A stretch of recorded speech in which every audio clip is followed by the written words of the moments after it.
was Magia about a half a dozen Maimonim. Then the day arose and the Rebbe started being Magia one after another, over 100 Maimonim, starting from Denburg, 86. The mimer that we're going to learn tonight, not word for word, and not inside, and not even every other word, is called the Ata Tetzaveh. Why are we learning this mimer?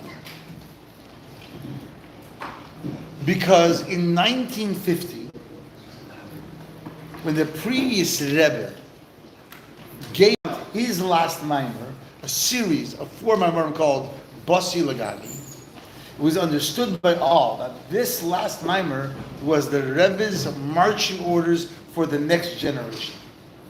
And by and large, the ideas of the Basi 1950 mimer became the call and the MO of Chassidim. Kol Shin Chavivin, all sevens are beloved. The idea of Dira V'Tachteinim, that you have to find within the lowness, you have to find goodness, godliness. In 1981, the Rebbe said this mimer about the Tzaveh, and it lay in his drawer. And in 1992, the Rebbe was Magia. He edited his mimer, and he gave it out in a kuntus, which is a story unto itself, which we're not going to have time to tell. And this is the last mimer the Rebbe personally distributed. And to anyone with half of them, it's obvious that if you read this mimer, it's the Rebbe's marching orders. And since we are celebrating the Nesius of the Rebbe, it would make sense that we should find out what he wants from us.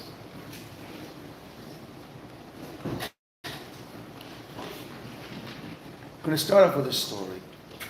It's a classic. The year is 1988. In 1988, the Rebbe transformed his home on President Street in Brooklyn into a mini shul. The Rebbetzin had just passed away, the Rebbe's the Chayim Mushka, the Rebbe davened for the Amid during that year, and the Rebbe turned his living room, dining room into a shul. And the Rebbe would bring from there and speak from there and distribute dollars from there. April 1988 was a Sunday. The Rebbe was giving out dollars. And a young politician came to the Rebbe. He had just been elected as a Chavri Knesset, a member of Knesset. He had jobs before in the government. He had been the ambassador to the UN, but now he was finally elected. His name was Bibi Netanyahu. You might have heard of him.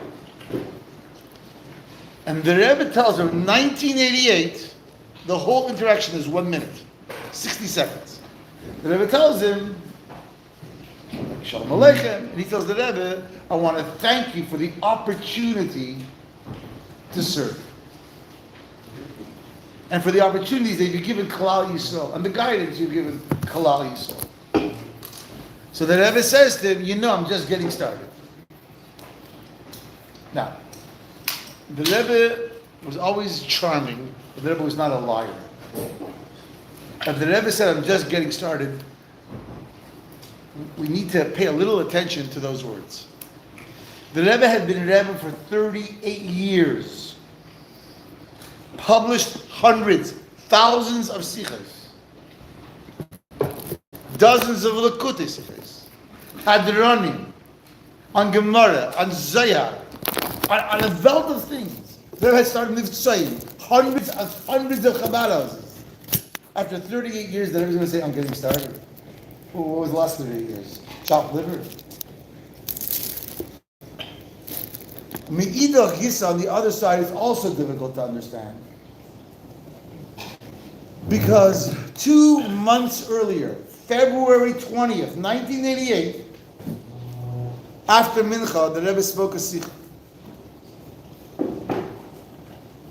What was the sikha? The Rebbe said something no one wanted to hear. No one wanted the Rebbe to say these words. The Rebbe says we have to be realistic.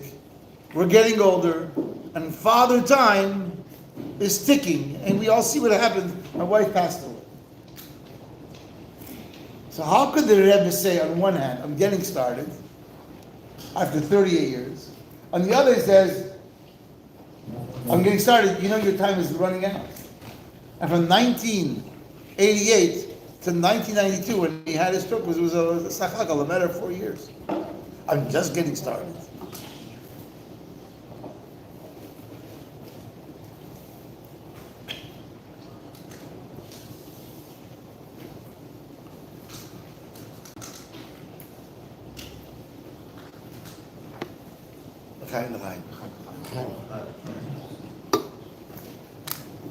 Before I give you an answer, just do one more story. Also a classic. In Crown Heights, in the 60s, there lived a woman called of the United States. She was excited. She lived a block away from the Rebbe, had come to the Rebbe earlier in her campaign, asking the Rebbe for an endorsement, and the Rebbe said, I don't endorse politicians. She came to Congress, she's excited, and she's going to go join a committee on inner youth, on drugs or crime, and da-da-da. And the old boys in the South decided to stunt any possible influence she had. And so they put her on the agricultural committee in the United States Congress. Has anybody seen any agriculture in Brooklyn? There's a weed growing between two stones and a crack. That's agriculture in Brooklyn. What kind of influence can I have on the agricultural committee? And she was angry and she was depressed. And one day, she gets a call from the Rebbe's secretary, who 6 months earlier, she had tried getting endorsement. No endorsement, but now she gets a call. And it was a simple message. The Rebbe wants to speak to you. So cowbell. She lived in the neighborhood.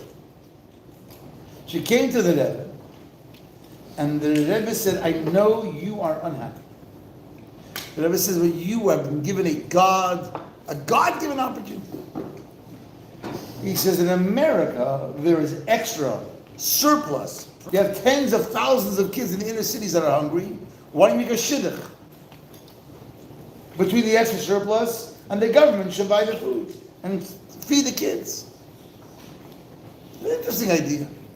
She went to Washington, and the first person she went into is a guy called Senator Bob Dole from Kansas. And he says, who are you? We never saw a black woman in Congress. So I'm Shirley Chisholm. And he says to her, what committee did you join? She says, agriculture. So agriculture says the farmers in Kansas are dying. She said, the Rebbe. He tells them, I got this great idea. And from that idea came WIC, Women, Infants, and Children, the food program to feed hungry kids, feed needy mothers. When she retired, at the end of her career, 40 years later, and she was given all these accolades and all these awards, she said, me. And there was a guy called Lubavitch Rebbe. There's two ways of measuring your life. One way is the usual, the conventional way. What is the conventional way? They say, what did you accomplish? Oh, I finished Shas 3 times.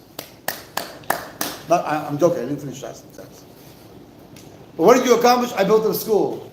What did you accomplish? I had a shul with 5,000 people. What else did you accomplish? I made a camp, I did this, I did that. And you can list everyone's accomplishments. But at the end of the day, and unfortunately, your koyach for accomplishments gets less and less and less as you get older. I used to be a firecracker. I used to have so much energy. Marty first remember some of my energy. Today, you think I got energy? I got nothing. Eizgebet. You know what Eizgebet means in Menashe?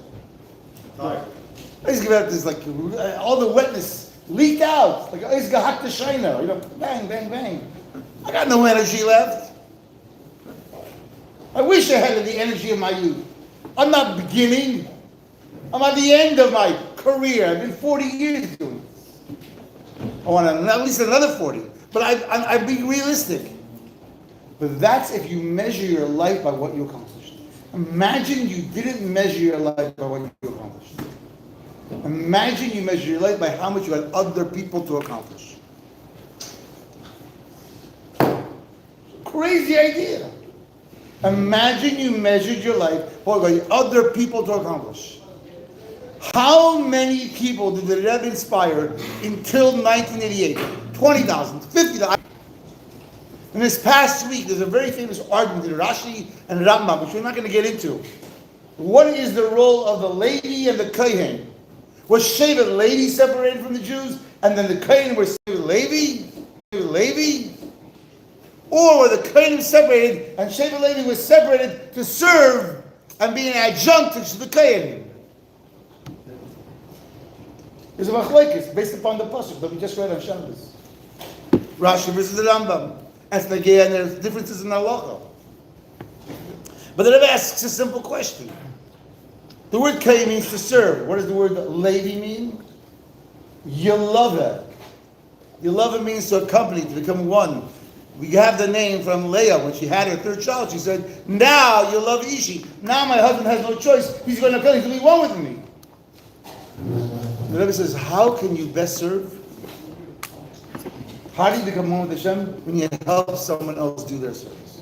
When Shevet Levi says, stand in the background and get the Kohen to be in the limelight, to be the center of attention in the background, and get the Kohen to be in the limelight, to be the center of attention, boy, you love Ishi. Then I'm really attached to HaKadosh Baruch Hu. If we want to understand this minor, and if we want to understand this minor, and 1,000 other Maimorim, we have to replace our conventional way of thinking. The Rebbe is not great because of what the Rebbe accomplished. The Rebbe's greatness lies in what he got us to accomplish. He took a Jew, a nobody, and said, I'm sending you to Coral Springs, Florida. It was me and my wife. And he said, what can you accomplish? And I know the truth of what little we accomplished or how much we accomplished. And the Rebbe says, okay, that's one for me. Well, how does that attribute to the Rebbe? Because I attribute it to the Rebbe. Everyone who knows me knows I attribute it to the Rebbe. And this happened not 10 times, not 100 times, not 5,000 times, 50,000 times. People are not card-carrying shluchim. Go out and bench Luvanes with other Jews. Put on tefillin with other Jews. Invite other Jews to their home for a suda, whatever it should be, to their sukkah. And I've seen this over and over again, that how do you measure your life? Truly, not by what you accomplished. If that is how you think the Rebbe is, tell me the Rebbe's accomplishments. Zero. Worthless. Because they came to an end. Was the Rebbe still accomplishing through others? Endless. Infinite. But what is the Rebbe's major accomplishment is the subject of this minor. Without further ado,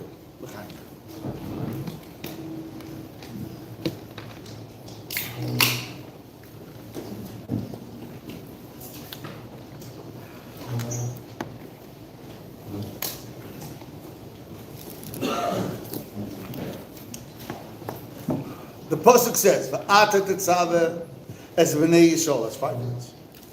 V'yuchal lecha Shem zayazach. Another 5 words. You should command the Jewish people that they should bring you pure olive oil. Kassis lamer should be beaten, mar for illumination, right? Lahalis, they're telling me it should be a constant ner, a constant candle. Later, the pasuk will say, "Me'erev haBoker," from evening until morning. We'll get to that maybe later. Rashi has a very simple question. There's a parsha later on in Parsha Amar called Parsha Mayadis. Talks about all the holidays. And at the end of the holidays it says, Vayidaber Hashem al Moshe Lemar, God spoke to Moshe to saying, Tzavet b'nei Yisrael, command the Jewish people, V'yichal lech Hashem ezayizach, Kosis Lamar, Lahalis Neitomid. And later it says, Me'erev haBoker, the exact same words, word for word. So Rashi asks the Ben Chumash Lemikra, why do I need the pasuk twice? What's Rashi's answer? Anybody knows? Anyone remembers Rashi? Rashi says, over here in Parshas Emor, we're talking about the mitzvah of lighting the menorah. what about the tzava? Back in Shemais. And Rashi's answer is, Tetzaveh? Over there, V'at Tetzaveh is not talking about the command to light the candle. It's giving Moshe Rabbeinu a heads up that one day he will have to command the Jews to light the candle. That's Rashi's question and answer. Now, if you're a 5-year-old, your teacher can convince you that that's the right answer, and this is the right answer. The problem is that Torah has infinite levels. What was a good answer over here becomes the question over here. What was a good answer over here becomes the question over there. Less than a year ago, there was a Yid at Tzaddik in Borough Park that passed away. Rachma Strivke, he was a Tursky. He was by the Rebbe in 1954, just before his chassid. Zayde brother. His Zayde and the Turskis have a long connection going back hundreds of years with Lubavitch. He's getting married to a Tversky. He's getting married to the Skler Rebbe's daughter here in New York. The family gave him marriage to Shul. It's a very long story. And they came into the Rebbe for Yechidus. And the Rebbe said to the Bacher, the Chosim Bacher, what are you learning? We just had this conversation. Does anybody know this unbelievable kid? If you don't have kids, adopt them. Want to come back to Florida with me? Okay. So then asked, what are you learning? And he said, learning this. Then he said, let's speak in learning. Then I asked him a question. A classic question on this Gemara. And the Rishonim talk about it. And the kid knew the Gemara cold. He said the Rishonim beautifully. He didn't hesitate for a moment. And this really bright kid, Chayit, just passed away, 92 years old. I said, I don't know, I'm stumped. The Zayde was a little embarrassed. Here he's passing off his grandson as some future Eli, and with one question, the Rebbe stumped him. And the Rebbe said, don't feel bad. There's no answer al pi nigla. Zero answer. There's just no answer al pi nigla. In Nigla, your answer works. But if you have a place in your mind and heart and soul to go beyond the Rishonim, there is still a question. And the only answer is found al pi Chassidus. Saying the same thing over here. The answer given by Rashi is a great answer. It's famous emes. Rashi, Rabban Shal Yisrael. And Rashi says, what is the meaning? The meaning is in Chumash Vayikra, the Talmud, the mitzvah. Parsha HaManeres it's called. The mitzvah of how to learn Nera. Over here, we're giving you a heads up. One day, Moshe Rabbeinu, you have to tell them to do the mitzvah. Oh, why doesn't it happen about the Mizbeach or any other thing? Basically. So the Rebbe is going to ask a question, a series of questions, on this pasuk, Va'ata Tetzaveh. And the Rebbe is going to note, based upon a mimer said in 1927 in Leningrad, by his share, by his father, the Rebbe is going to ask a simple question. You notice two things. In the pasuk, Vayedaber Hashem al Moshe Lember, it says Hashem, and it says Moshe. Over here it says Va'ata Tetzaveh, it doesn't say God, and it doesn't say Moshe. This is the only parsha that Moshe Rabbeinu's name is not mentioned. So who's speaking? And who's he speaking to? And the Rebbe's answer back in 1927 is Va'ata means you, God. Not Hashem. Who's Hashem? Hashem is a name of God. Are you Menashe or are you deeper than the name Menashe? Much deeper. Hashem is a name, Elokim is a name, Tzavok is a name, Shakai is a name. Hashem has many names. In Nigla, in Rambam, he has 7 holy names. Kabbalah, he has 10 holy names. Shein in the Mechakim. But what about Hashem who's beyond names? Va'ata, you Hashem, beyond names, commanded Moshe Rabbeinu. Who's Moshe Rabbeinu? Every Moshe, every Ata. Not Moshe Rabbeinu, who lived in the times of the Jews going out of Mitzrayim. Every single Rebbe has a job. What's his job? Tetzaveh. Not Tzav. Tzav is a command. To light the menorah. Tetzaveh comes from the language Tzavsa v'chibur. To connect Jews to HaKadosh Baruch Hu. So someone says to you, what is the Rebbe? Is he a Gadol? No. Is he a Goyen? No. There are many Gedalim and there are many Gedalim. Is he an activist and Askon? No, there are many Askonim. These are things that he does, but it doesn't define who he is. Who is he? He's the guy that Tetzaveh connects B'nai Yisrael to HaKadosh Baruch Hu. Which means, it's a crazy idea. It really is a crazy idea. That if you can imagine the collective Jewish people as one organism, and the reason why you function as an organism is because you have a brain that tells you how to walk, and when to run, and when to sit down, and when to eat, and when you're hungry, and when to go to the bathroom. All the things. There has to be in this organism called the Jewish people a Rebbe, a Reish B'nai Yisrael. What is the job of the Reish B'nai Yisrael? To connect every single Jew in the entire collective organism to HaKadosh Baruch Hu. If he cannot connect Jews to God, he's not a Rebbe. Such a crazy idea. That means there's a Jew in Tunisia who never heard of the Rebbe in Leningrad in 1927, and if the Rebbe, I will explain this later, I promise.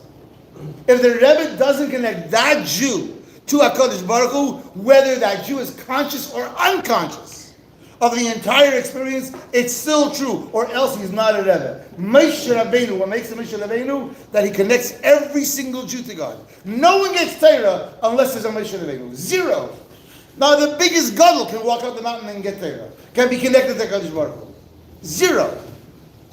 That is the job of a Rebbe. V'ata tetzaveh. The job of a Rebbe is to connect every single Jew throughout the universe, throughout the globe, to HaKadosh Baruch Hu. Many years ago, there was a shliach that went out to San Francisco. San Francisco in the 70s, for a Chabad house, for anything else, there was a Jewish fraternity that used to meet at a place called the Bayit, the home. What was unique about the Bayit? The Bayit did not allow religion. We're only allowed Jewish culture. Chicken soup is fantastic. Washing your hands for challah is treif. They didn't allow anything Jewish. Now, Chabad houses, when they first started on campuses, the only way and best way to get a college kid to come to your Chabad house was through inviting him to a home-cooked meal. So they... For chosim.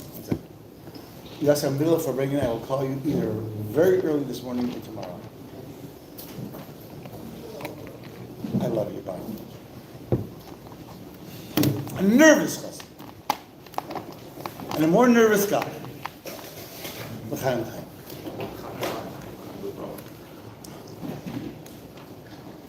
This is the job of a chassid, to connect a Jew. So this chassid used to go, this shliach, used to go to the bayit and invite kids to his home. And this was the question. Do we have to wash? Is there going to be a bracha? You have to wear a yarmulke. She said, yeah, you're coming to my home, you're going to Kabbalah. Yeah, of course you wash, you're a kiddush. Hey, Bazoi, we're not interested. We'll come for a latka party. But we ain't coming for a Friday night Shabbos dinner with kiddush and benching. Not going to happen. He was very disturbed. He was there 5-6 months. It was Erev Rosh Hashanah. And he walked into the bayit, which he was friendly with all the kids there, and he said to them, what's your Jewish name? Your full Jewish name. And the girl said, Shayna, do I know? I said, Shayna. That's your full Jewish name? Yeah. What's your mother's full Jewish name? And he took down whoever knew their name and their parents' name. And unbeknownst to them, he sent their names into the Rebbe, asking them to have a ksiva v'chasima table. He moved from San Francisco shortly thereafter. And about 25 years later, I heard this from the shliach. 25 years later, he's in Crown Heights at a Pagisha weekend, and the lady comes over to him, a middle-aged lady, and she says, Rabbi, do you remember me? Not a clue. She says, I used to be a student at the Bayit in San Francisco. He says, you became through? She says, not only me, so-and-so became from, and so-and-so became from. Didn't make sense to me. These people became through. And then he said, no, did I write your name into the Rebbe? Did I write his name into the Rebbe? Whether you're conscious or not, the job of a Rebbe, or he's not a Rebbe. If he cannot do this, he's not. Every Jew is connected to God. Why? Because there's a Redefining angel. So this is my first talk. What is Maimer? The Maimer is the idea of connecting a Jew to God. That's the top of the job of every single Rebbe. There must be some Jew who knows how to sing a niggun. What's your name? Yes. Gopin? Galprin. You're a beautiful Jew. Hey, but niggun. And someone give him a l'chaim. I just came in. I'm not a serious. I hate these like funeral dirges.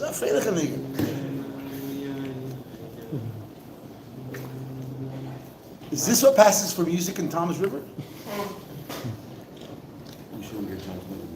Oh, we shouldn't get judged out, but that says that's true.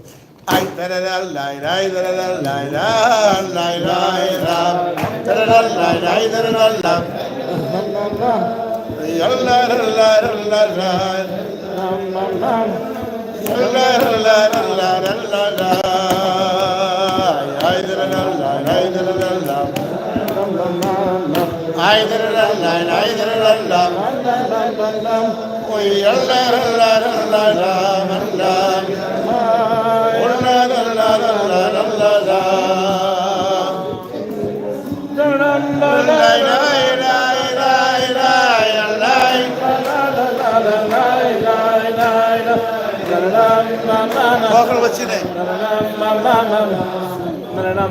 Chaim. Thank you for coming out tonight.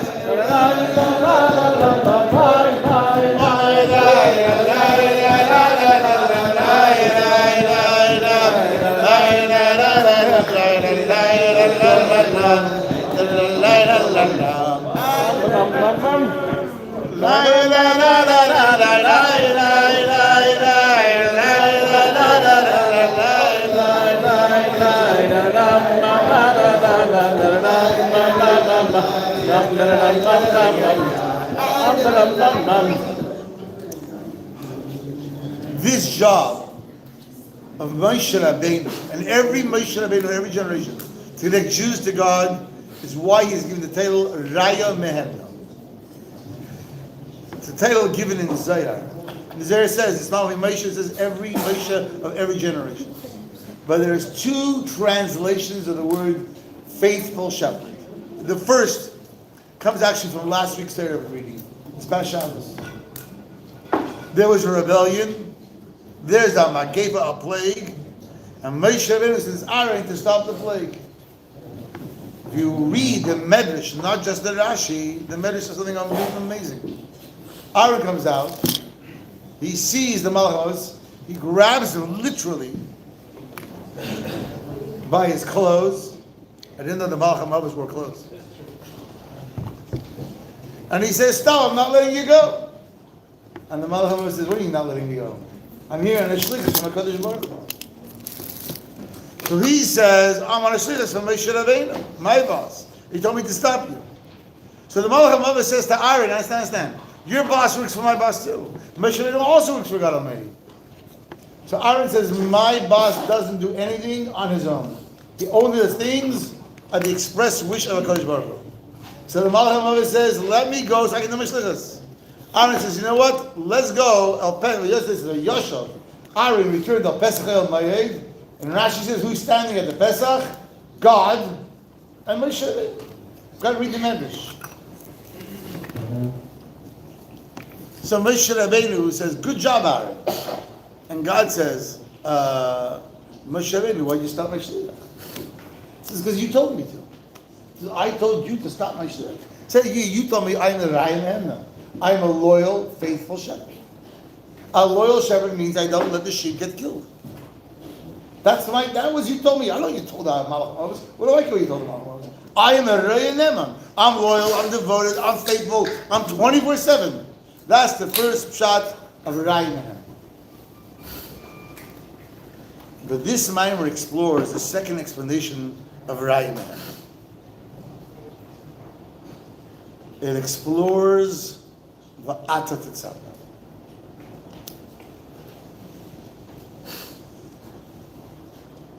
In Chumash there are many characters. The king. The halachas of the king. Spelled out in Chumash. Halachas of the Kohen Gadol. Spelled out in Chumash. Halachas of a regular case. Spelled out in Chumash. Halachas of a soldier. Spelled out in Chumash. Halachas of the farmer. Spelled out in Chumash. Everybody has a halacha, a pasuk, by which their job is defined. According to this mimer, and it's such a crazy radical idea. What is Va'ata Tetzava? Ata Tetzava is Hilchos Rebbe.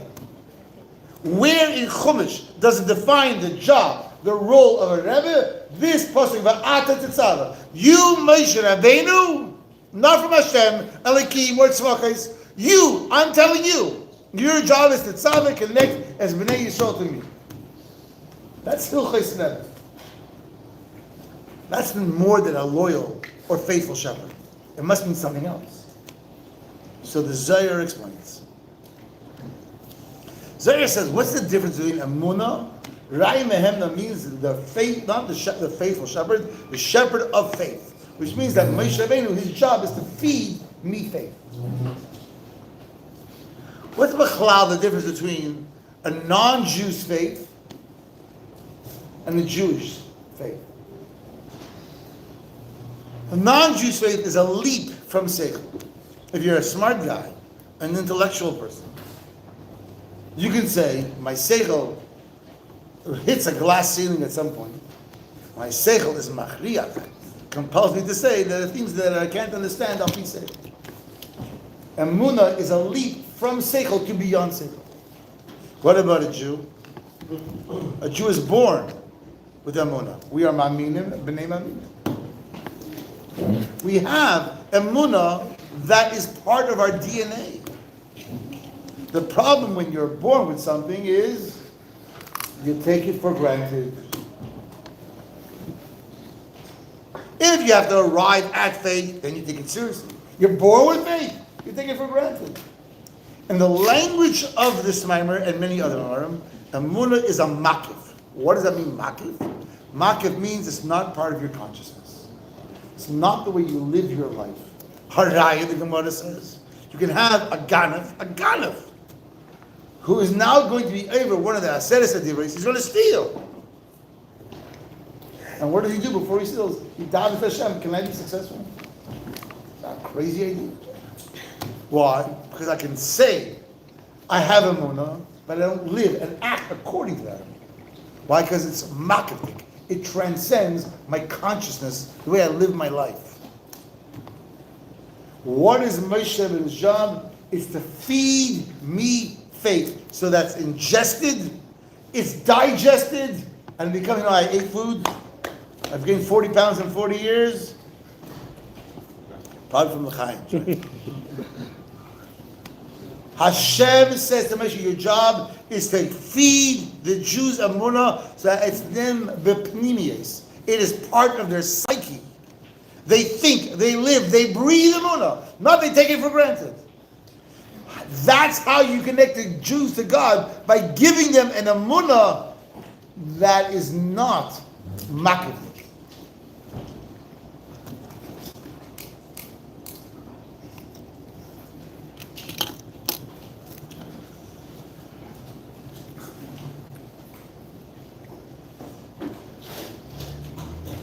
If you are a Polish chassid at some point in your life,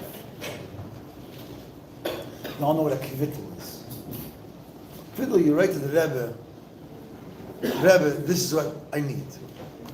And you believe in the Rebbe, and the Rebbe gives you a bracha, and the Rebbe gives a bracha, hopefully, and Hashem certainly is going to be a kol. Like Chassidim say, read a pan, a pidgey nefesh. What does it mean, a kvittel and a pidgey nefesh? A real pidgey nefesh is not like a michtav, like a letter or a kvittel. A pan is where you write your name, your parents' name. You say to the Rebbe, Rebbe, I'm giving you my neshama. When I wrote you a letter, I'm telling you what I think I need, what I know I need, what I'm certain I need. Upon is you give me what you think I need. We have today printed a copy of a pan written by the Baal Shem Tov. 4 lines. Shvaytzer advice, you can look it up.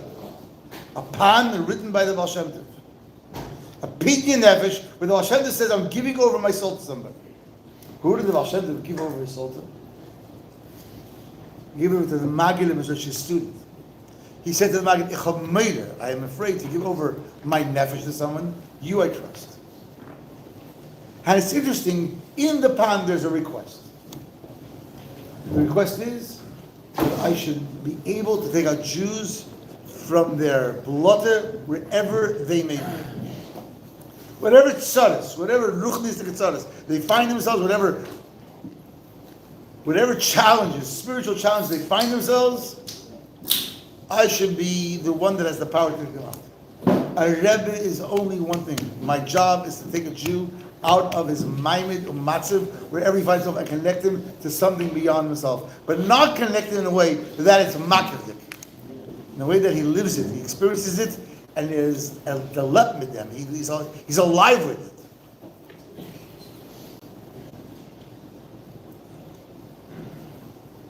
So here's a Jew.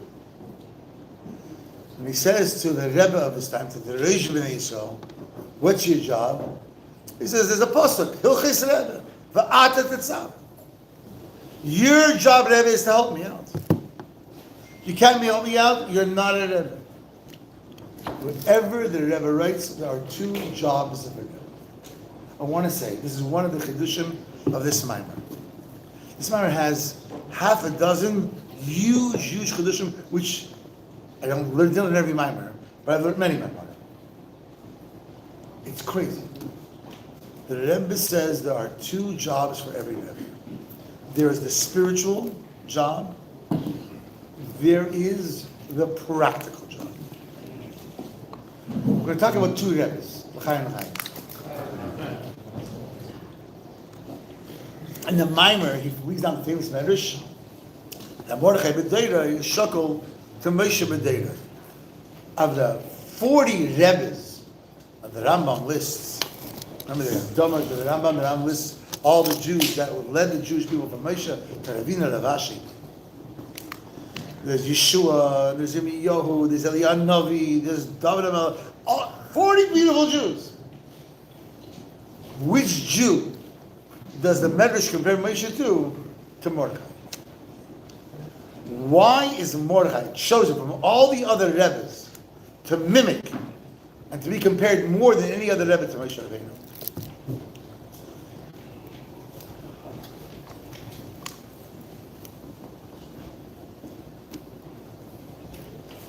Moshe Rabbeinu not only was the spiritual Rebbe of every Jew in his generation, he was the practical Rebbe, which means every Jew got their cue from Moshe Rabbeinu.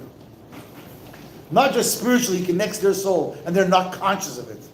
Consciously and impaled, begola, revealed state, everybody knew that they have to take their cue from Moshe Rabbeinu. Moshe Rabbeinu says, we're not going to Eretz, the Mapilim say, we're going to go! He says, I'm not leaving camp, don't bother going. They get killed. Every Jew knew that he has to take his cue from Moshe Rabbeinu. Imagine if he start walking where the brain doesn't tell him to go. Then he says, don't go there! You get into trouble, right? Now for Moshe Rabbeinu it was pretty easy.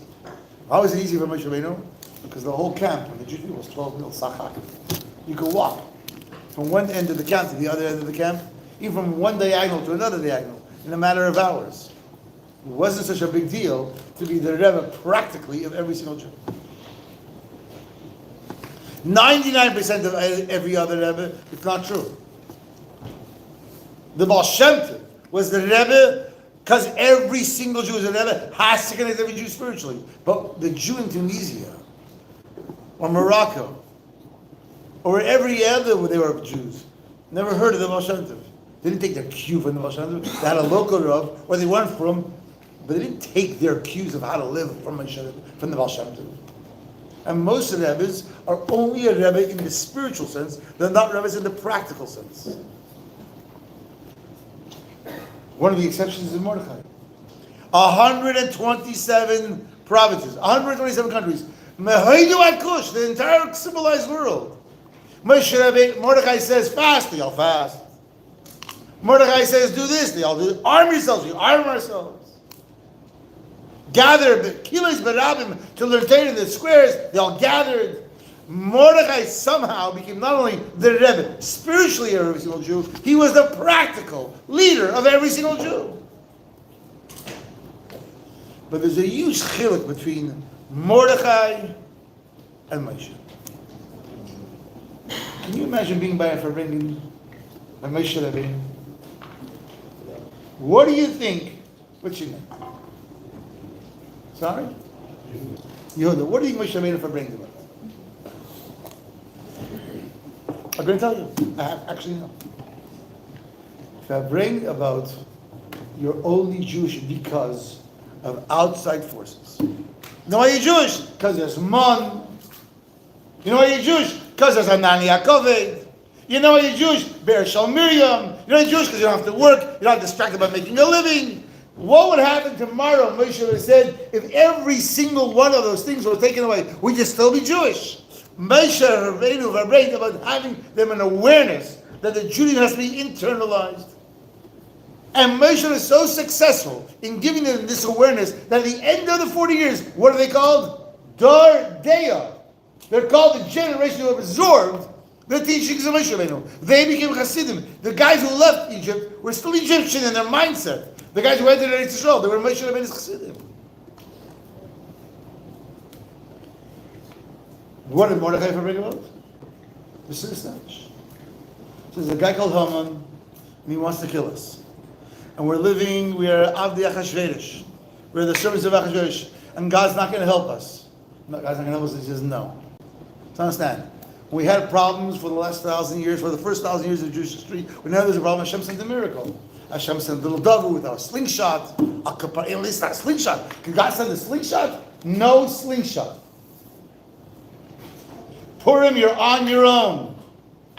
You got kicked out of your parents' apartment. Remember when you got kicked out of your parents, you ran away from your parents' apartment? And now you're living on your own? Purim is the Jews are living on their own. They're not living at home anymore. And they think they're knackers and machers. And all of a sudden Haman comes. And there's no more Beis HaMikdash, and there's no more kings, and there's no more Nevi'im. Nevi'im, you know what that means? You don't remember what the Gemara says, how many Nevi'im were there during the times of the Beis HaMikdash? You know what remembers? 1.2 million Nevi'im. As I say,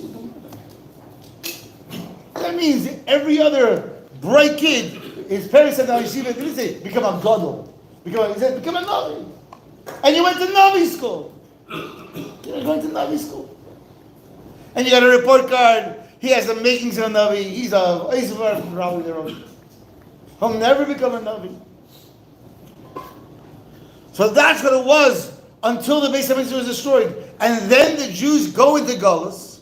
That's a Galus cheshech so bad that Haman has the power over the Jews, and Haman's exile on every single Jew. Anoshim noshim etaf. Everyone's going to be killed in one day. And he says to the Jews, I'm going to hang Mordechai 50 amas high, and Mordechai is so high and you're so low, you have no relevance to Mordechai. He's way up there, you're down here, you're on your own. And Mordechai says you're on your own. You have to have a Mesiras Nefesh. By the way, you know the famous word, the Yisachar? The Krager and the Dreil? It's his word. Yisachar says that the difference between you have two Yom Tovim that are Midah Chanukah and Purim. Purim, you have a Grager. You spin it from the bottom. Dreidel, you spin it from the top. He says, why was the Chanukah from the top? Because the miracles were from the top.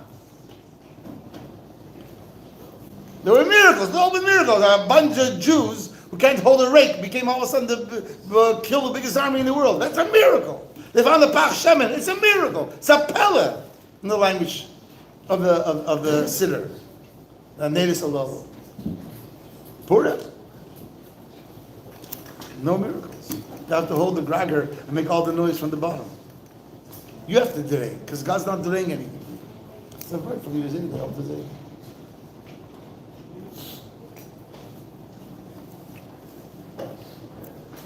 This idea that Moshe Rabbeinu for being Vadas was transformative. What does it mean transformative? It means that every single Jew during the life of Moshe Rabbeinu simply absorbed to the point that they actually changed. They became a new dar.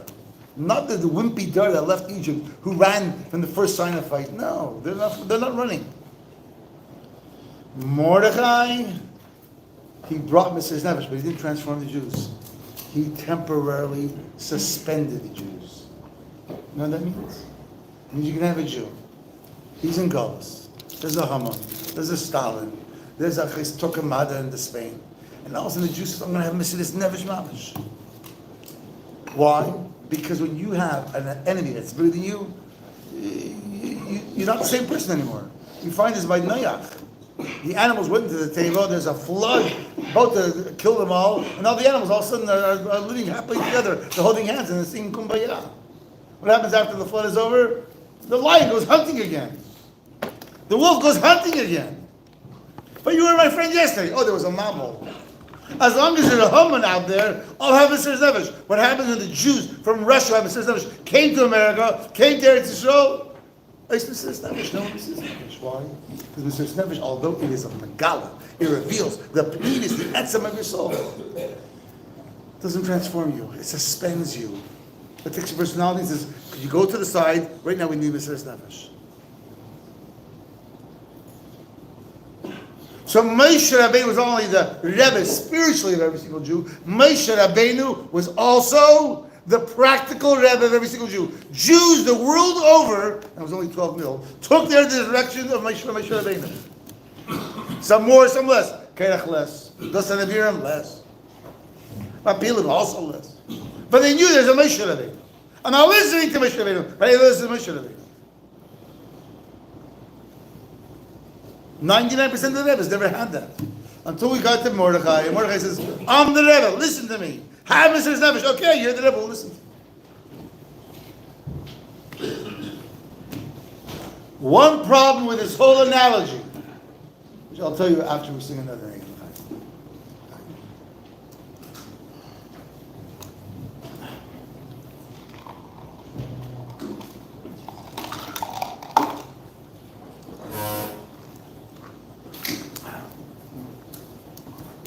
Started making. Kalprin started making.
Oh,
Dad said, the Eilam is not making l'chaim. He told me not to judge the community by the songs. I told him, don't judge by how many people.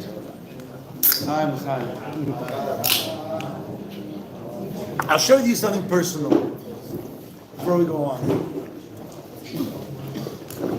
My father is Russian. My father passed away 3 years ago. He was age of 98. My father was born in 1923. And my father grew up in communist Russia in a small village called Shadrin, founded in the year 1833, 90 years before he was born, by the Tzemach Tzedek, for 300 mishpachas. That's my father's side. My father's father are Lubavitchers from the days of the Alter Rebbe. Aschus. My father's mother's side, she is a Zhlobin. Zhlobin was in comparison to Shadrin, a metropolis. Shadrin was a nothing village. There was zero there. There was no telephone, no electricity, no running water, no newspaper, no train stop, zero. It was a hit town, hit town. My father's mother came from a bigger city called Shlobin. When the Beditcher and the Alter Rebbe made a chasana for their grandchildren, their mechatanim, the Lubavitchers wanted the chasana to be by the Alter Rebbe. Beditcher, they wanted it to be Beditcher. What was the compromise? In Shlobin. Shlobin is going to be the midway point.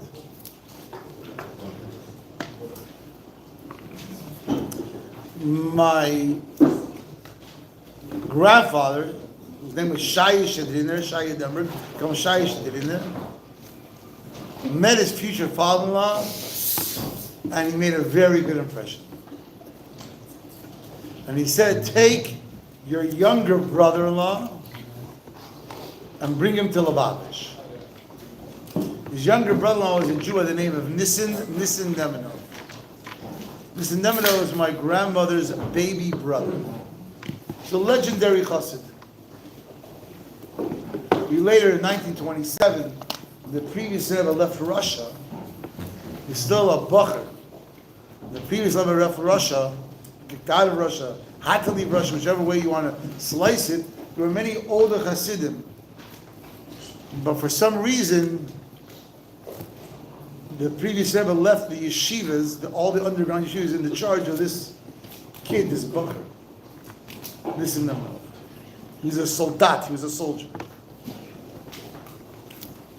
He used to come to Montreal, he lived in Paris. In Brunois, a suburb of Paris. He was a yid that davened 7 hours a day, Shachris. I saw him many times davening. Your heart could melt. You would cry from his davening. I remember the yeshiva used to give permission to Montreal, where I grew up, to go downstairs and watch the missing davening. He's oblivious to the world. He's a yid who the previous Rebbe said about him, he's my Beinani. What's a Beinani? A Beinani, it says in Perek Aleph of Tanya, is a Jew who cannot, at his present moment of spiritual energy, do an Avera. Cannot do anything bad. He cannot speak anything bad. The giver, he can't even consciously think bad.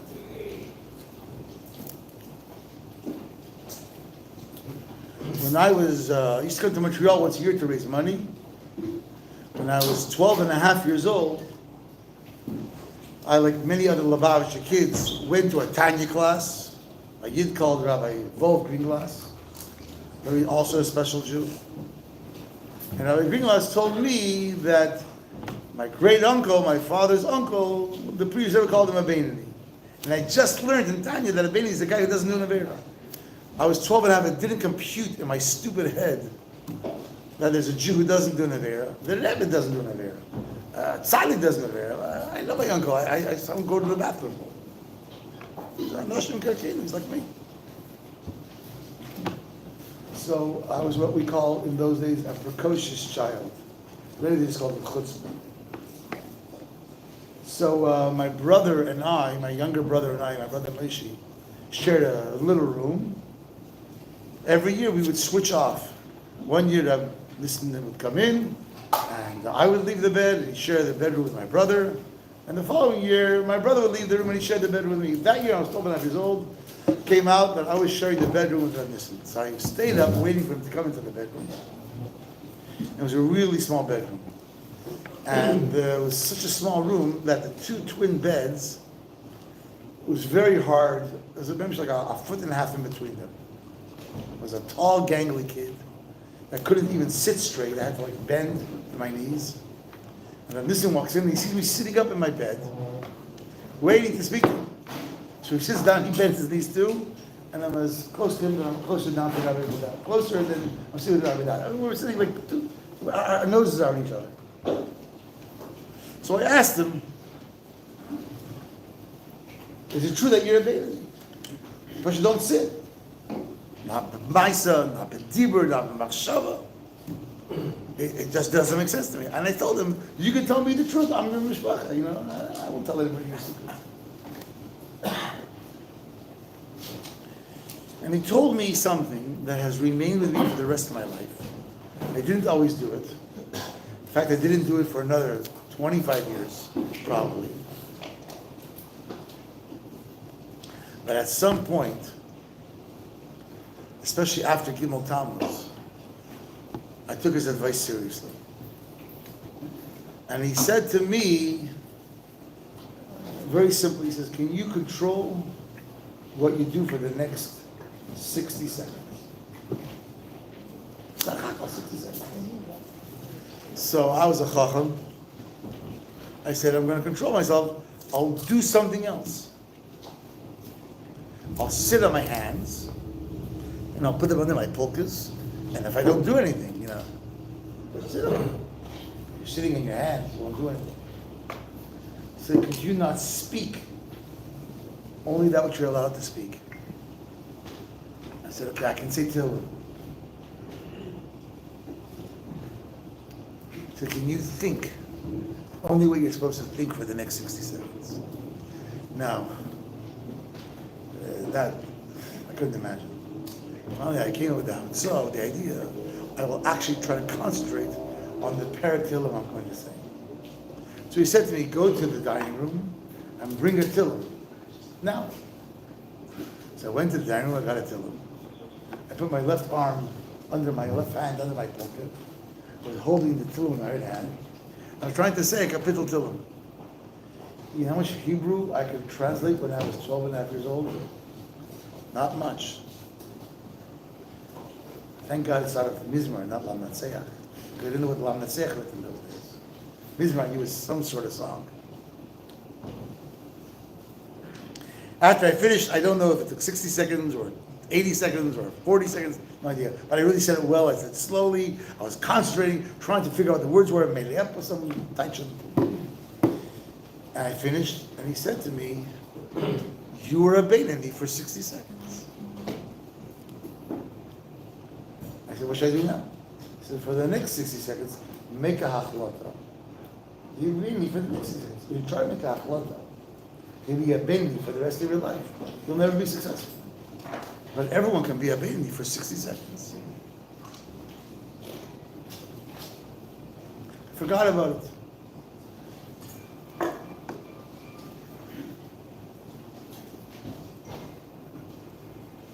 Then after GImmel Tammuz, I decided to take myself seriously. Which Marty first knows me, I'm a happy-go-lucky guy. I take very few things seriously. I decided to take it seriously. And I became the 1 minute Beinani. For 23 hours, 59 minutes, I wasn't such a good guy. For 1 minute, I was a conscious Beinani. Not as a Beinani by default, because I didn't do anything wrong, because I was sleeping. No, consciously, I became a Beinani for 1 minute. I did this for like 7, 8 years. That's how I become a 2 minute Beinani. Once in the morning, and once in the afternoon. And I discovered something about myself that I did not know. I'm happy to admit it, but it's true. My Yetzer Hara has ADHD. If I tell my Yetzer Hara, I'm going to be with you in 6, if I don't know, he hacks me until he was. But I tell him, I'll be with you, just give me 60 seconds. After 30 seconds, my Yetzer Hara says, I have no patience for this guy, and he leaves. And after 60 seconds, my Yetzer Hara is gone. He's not interested anymore. My Yetzer Hara has ADHD. I'm lucky, I'm blessed. And I found that every time that my Yetzer Hara comes to me, just with a little effort, you can tell you're a big Yetzer Hara, come back in 60 seconds. It doesn't take much. I'm telling you this story as a Hagdama to another story. This is a story as a precursor to another story. I was very close to a Yid in Crown Heights who was a Mashpia. He was a Chassid that knew a Velt called Rabbi He was my Chassidus teacher. I was his driver for about 2 years. I actually once drove him to Lakewood in the mid-80s. You get this Kislev, rather.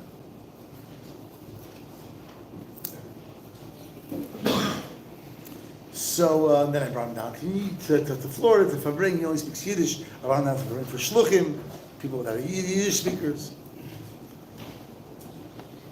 And I wanted to ask him a question. Yael Khan came in 1950. He got a letter from the previous Rebbe he should come to America to learn. At the time, his boat docked. The Rebbe had passed away. The previous Rebbe passed away. And he asked the Rebbe after Shiva whether or not he should go back to Eretz Yisrael. And the Rebbe said to him, "You think my father didn't know what was going to happen? You're supposed to stay here." And he became the Rebbe's chayzer. He became the Rebbe's, the guy who, after 5 hours of the Shabbos or Yom Tov Farbringen, could remember verbatim, word for word, what the Rebbe said. It was Yael Khan. And he'd be the one that would say over the Farbringens, and people would transcribe it about the Shabbos. So he was one of the young bucks in 1950, the new vanguard. Nissen Nemanov was from the old Chevra, the guys from Russia. In 1950, they sent out 2 michtavim. I'm telling you the truth. I'm not making this up.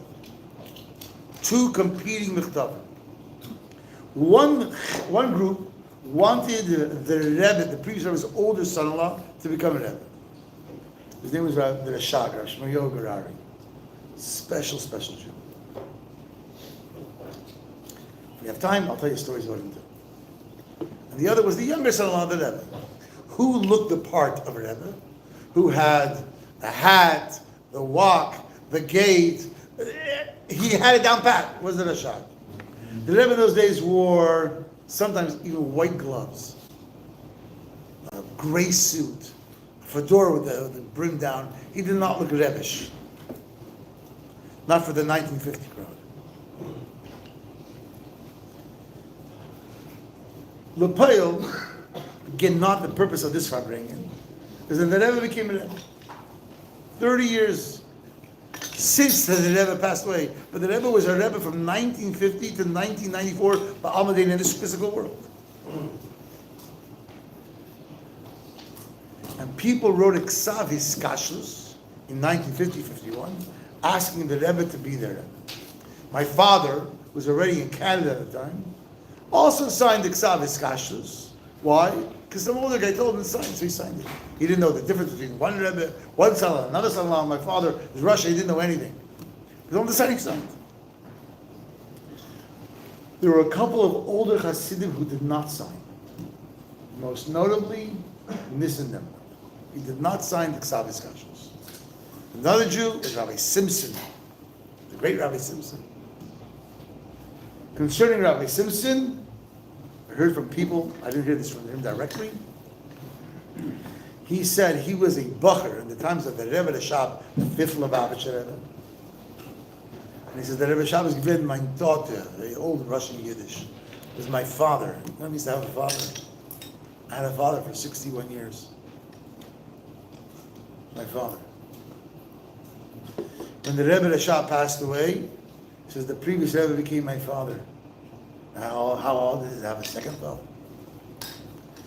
He says, now the Friedrich Rebbe passed away, Vifel Tatas can exchange. How many fathers can they have? Their connection to the Rebbe was so personal. So personal. He didn't sign. Nissen Denburg, who at that time was the mashpia of the yeshivim, wow, the Babish yeshiva, did not sign.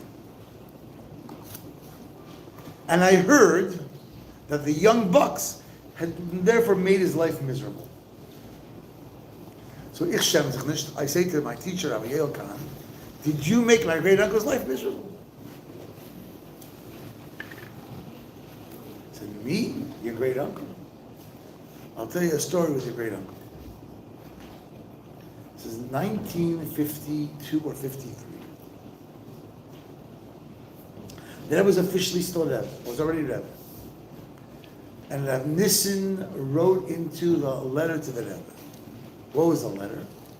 The letter was that he heard the rumor mill that the Rebbe says he is not Mekusha. So for bringing is about his kashrus.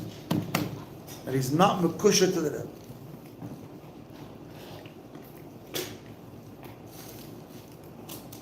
So he wrote the Rebbe asking for a tikkun.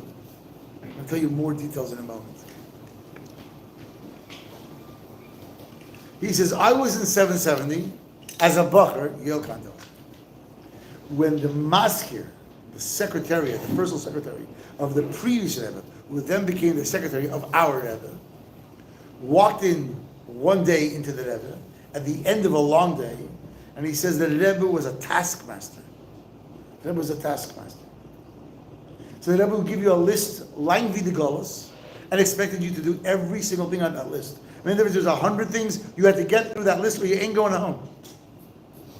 One day I walked into the Rebbe's office at the end of a long day. I didn't get the whole list done. I just didn't. Couldn't get to it, I just couldn't. And the Rebbe asked me, as he did every day, did you get the list done? And I tried to give an excuse. The Rebbe picked up his hands, like, stop. Thank you, but no thank you. The Rebbe waited a moment, pulled out a letter from his drawer. Says, here's a letter, an excuse in Hebrew is a masla. He says, he pulled out a letter from Rav Nissen Denburg. Says, here's a Jew in Paris who asked me for a tikkun that he should not be considered non-Mekusha. And this is what he writes. I've checked this story out with 2 other people that were there. And Nissen writes to the Rebbe, Talk about transformative, how you can change your life. We all know in Chassidus, based upon Kabbalah, a human being is made up of 10 keiches. 3 of them are intellectual, 3 of them are emotional, 3 of them are functional, I'm not going to explain, and 1 of them is general. Chabad, Hagas, Lehi, and Malchus. And the Rav Nissen writes to the Rebbe, I went through my Chachma. I studied my Chachma. Chachma means the ability to conceive of new ideas. Have I ever come up with an idea that is negative? He says, no. I went and I analyzed my Bina. Bina is analysis. Because the word Bina, to build. When you build an idea, an edifice of ideas. You take an idea, conceptual idea, and you build upon it. And a whole edifice. I went through my Bina and I said, is there any place in my Bina where I am not Mekush to the Rebbe, or is my Bina totally dedicated, my entire analysis is dedicated to the Rebbe? I don't see where I'm not connected to you. I did this to my Das, and to my Chesed, and my Gevurah. It goes through every single, and lists every one of the 10 things. But since they're saying that I'm not Mekush to the Rebbe, it must be my Keiches Makif. You mentioned Makif about 5-10 minutes ago. A Makif is my wants. You know, what do you want? I don't know. But do you do everything you want? I want to lose weight. You know what I did to lose weight? Nothing. You know why? Because I want. Want is a really big deal, what I want. I want to become a better chassid. What do I do about it? Nothing. Most people don't do anything about their wants. You have an idea, you're forced to think about the idea. You're forced at least to, for a moment, be entertaining that idea. Wants or pleasures gives me pleasure. What do you do to get that pleasure? Nothing. So the Rav Nissen writes, it must be that my pagam, my flaw, my failing, is in my keiches makif, my transcendent powers. And everybody knows that only a tzaddik has access to fix his transcendent powers. And therefore I'm asking the Rebbe, this is the punchline, for a tikkun. I promised the Rebbe not one amasla, not one excuse. So the Rebbe says this Moshe Leib Rothstein, his masker, his personal secretary.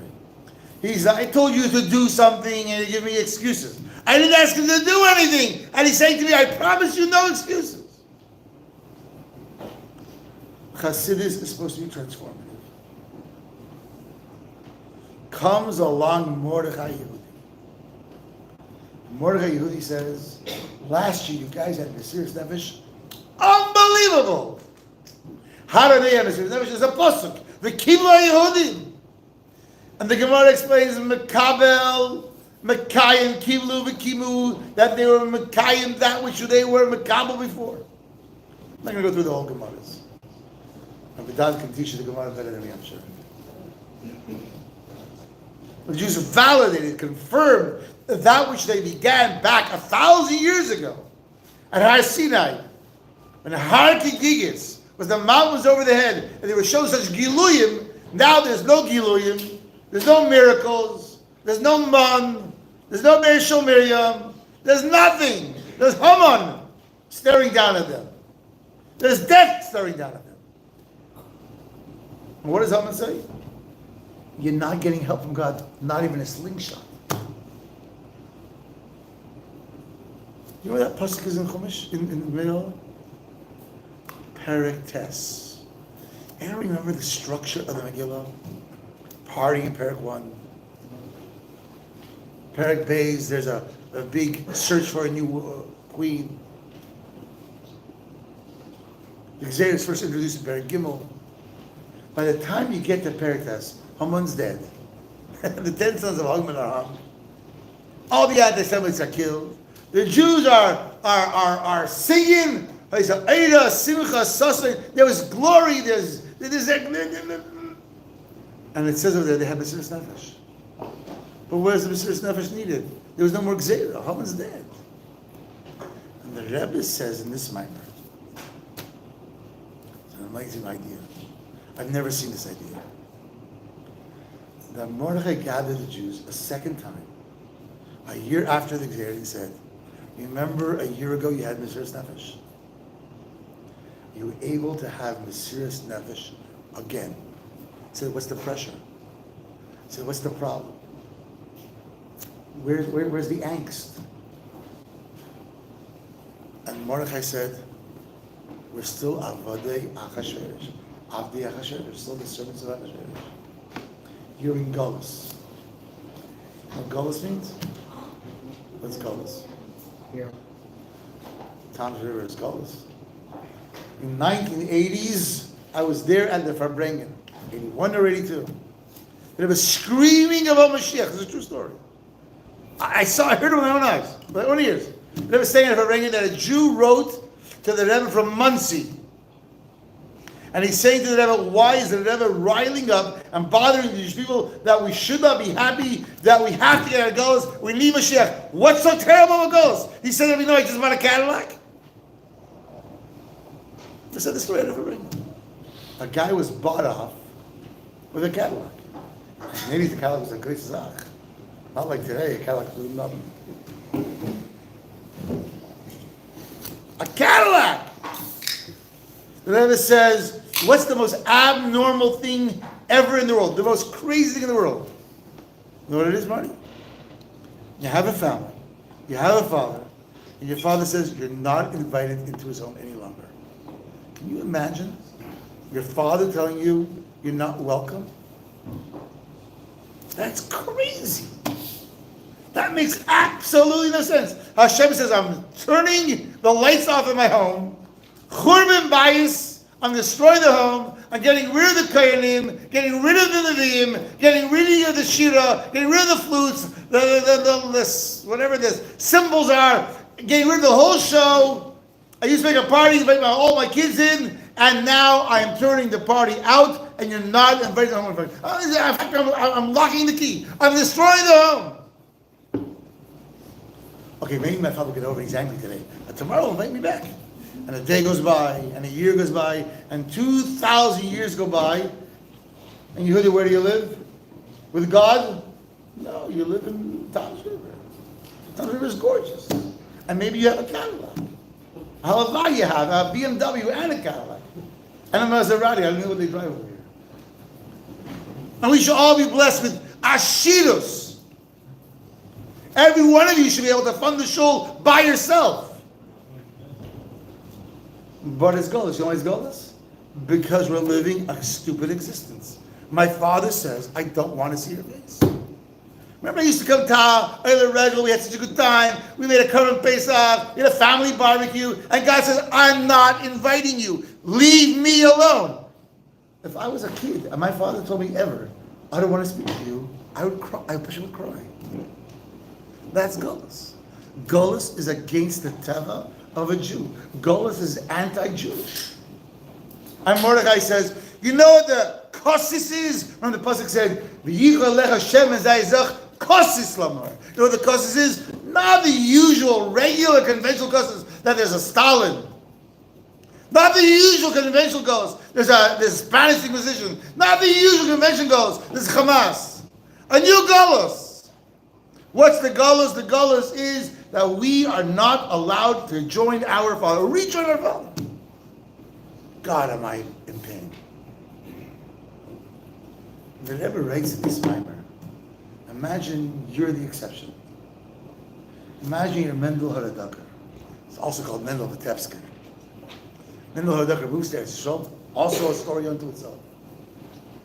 And one day someone comes running in, says, Rebbe Mashiach. It's a guy in Har Karma with a long, you talk about Shever Gadol, blowing a long shaver, maybe it was a kudu, I don't know. And Mashiach is coming. What does Mendel Haradakar do? Stands up, opens the window, sticks his head out, gives a sniff, and he says, no, Mashiach's not here. So that everybody told over the story many times, said, why did Mendel Haradakar have to stick out his window? Stick out his head out the window? The answer is because in Mendel Haradakar's home, Itaka smells like Mashiach. Imagine you're invited to your father's home, the Rebbe says. But your brother is not invited to your father's home. You also feel terrible. And there's a Jew who says, I'm living with Mashiach. My name is Rav Shim Bar Yochai. I can live on Boxer a whole day. I can live in a cave all day. I don't need Golas. But I have a friend, a brother, a sister who's living in Golas, so tut mirvei. It bothers me. The loy Golas. I'm sick of Golas. That's the new Kosis. So this Maimon makes this idea that Kosis is not the usual Kosis, that there's got to be an outside force, an outside agency that's pressing against me, that's hurting me, that's threatening me. Kosis comes from my own awareness that I am in a place where I don't belong, where I don't fit.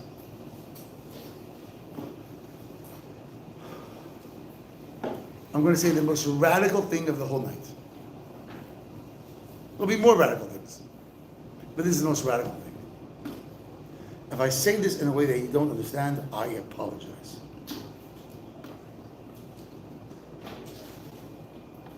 The pasuk. Remember, I said this whole Bible is based upon a pasuk. Va'ata, and you, Moshe Rabbeinu, every Moshe Rabbeinu, Tetzav has to connect the Jews to God. Va'ata Tetzav is b'nei Yisrael.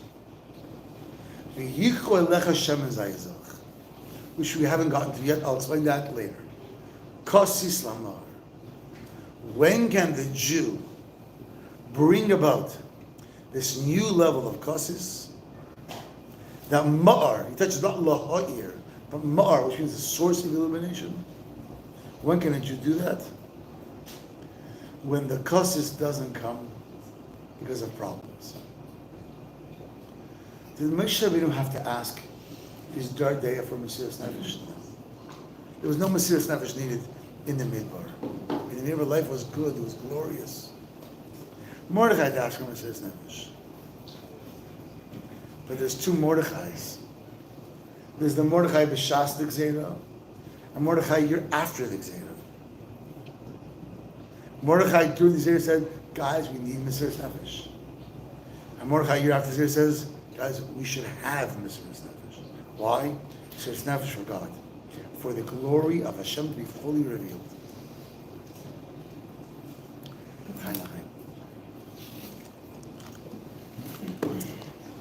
Think about this. Rebbe in the last 3,500 years told the Jews that the reason why we need Mashiach is not because times are bad, times are good, but we're sick of Golos anyways. My contention, I'm going to go to the bathroom, so you can absorb this really well. The Pasuk Va'ata Tzava is talking about our Rebbe more than any other Jewish leader in the history of mankind. I can go over there. Shh. I see a garbage can. You don't want to go into a garbage can. Shh.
The recording is live? It's your account. Yossi, what's up? Going on?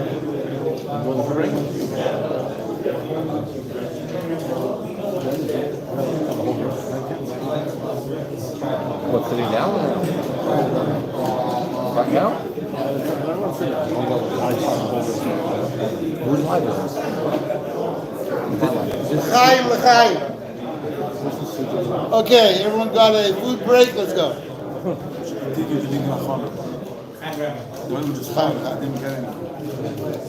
This is Seated Live?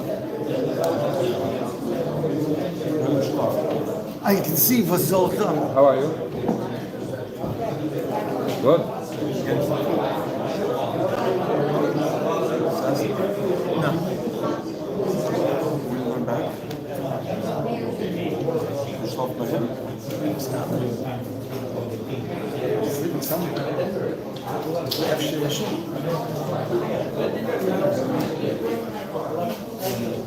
Early 80s.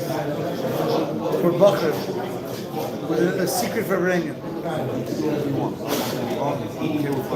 Everybody, l'chaim, l'chaim. You have to make them, don't wait for this.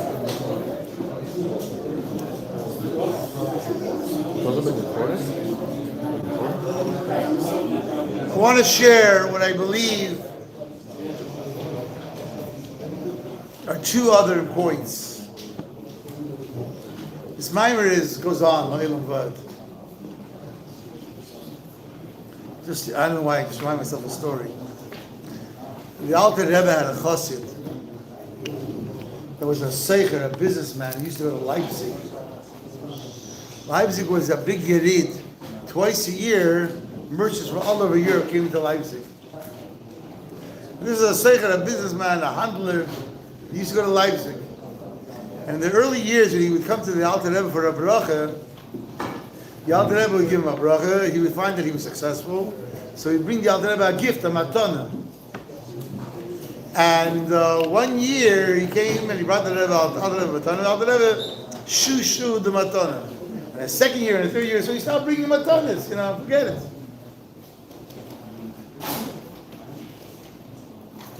One year he comes to the Rebbe for a bracha. The Alter Rebbe says, "You didn't bring me a present in a long time."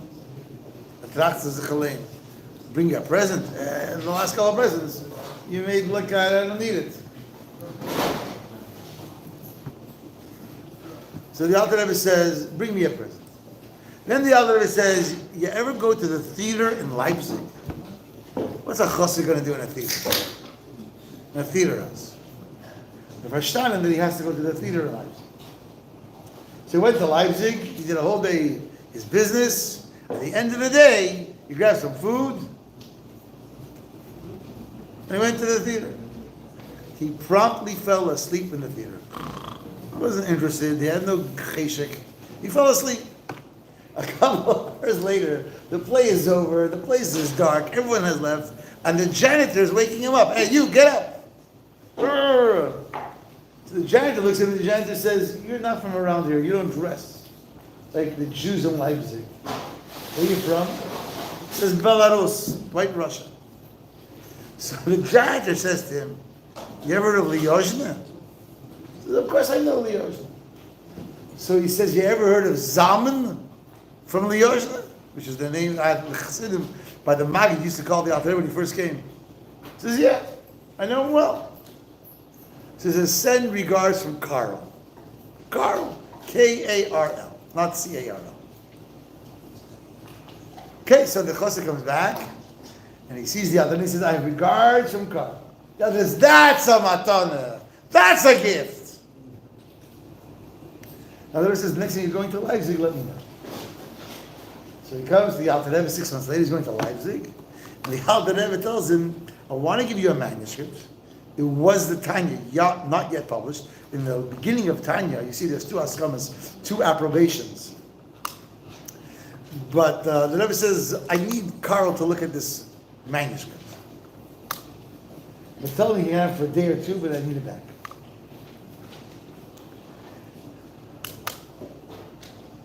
So he goes to Leipzig, he falls asleep in the theater, he gets woken up, and he gives Carl the manuscript, I need it back in 2 days. 2 days later, he goes back to the theater, again falls asleep, and Leipzig and Carl wakes him up and he gives him back. And he says, what is after this book, after Tanya, what is left for Mashiach to teach? The answer is, obviously there were 7 more Rabbi. But what are the Rebbeim doing? They're unpacking what it says in Tanya. I have the exact same question after this Maimon.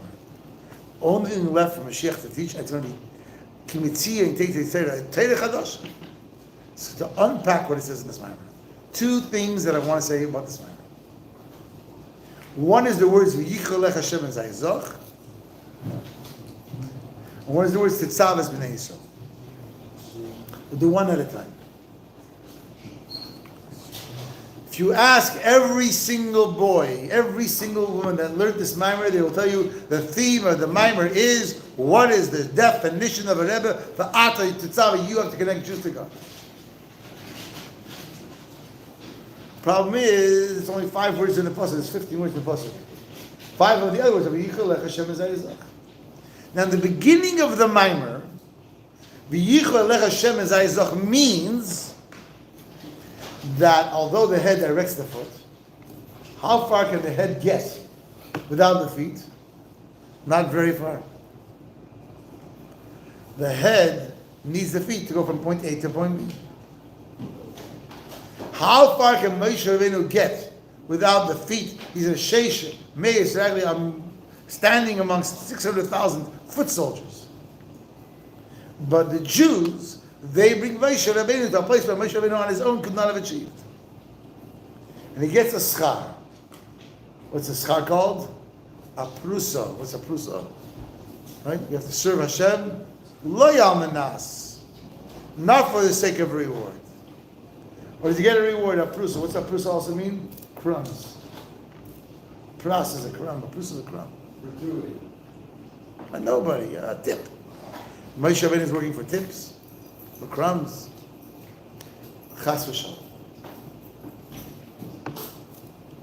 The end of the mimer, the Rebbe switches the whole V'yichoi Lecha.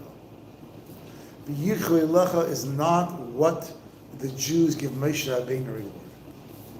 The only way Moshe Rabbeinu could be the most effective Moshe Rabbeinu is if the Jews partner V'yichoi Lecha Hashem Ezayizah. What is the one thing Moshe Rabbeinu wants to do? The one thing he's looking for is to be the best Moshe Rabbeinu. So he wants to be the best Moshe Rabbeinu. What does the Rebbe want to do? Be the best Rebbe. Because if he's not the best Rebbe, he didn't do his job. Moshe Rabbeinu wants to be the best Moshe Rabbeinu, but he can't be the best Rebbe until the Jews partner with him. Isaac Humler was outside. Hard for us to understand Isaac Humler. Isaac Humler was a guy in Chassidus. It's called a Chacham Be'etzem Chachmasai. If you want to know what that means, ask someone who's smarter than me. I'll say it what it says in Chassidus. He is a guy whose Chachma worked at the level of Shlomo HaMelech. He didn't use his brain as it filters through consciousness. Isaac Humler's brain worked at its essential intrinsic level. I don't know what that means. That's what it says. From Shlomo HaMelech to Isaac Humler. He asked once that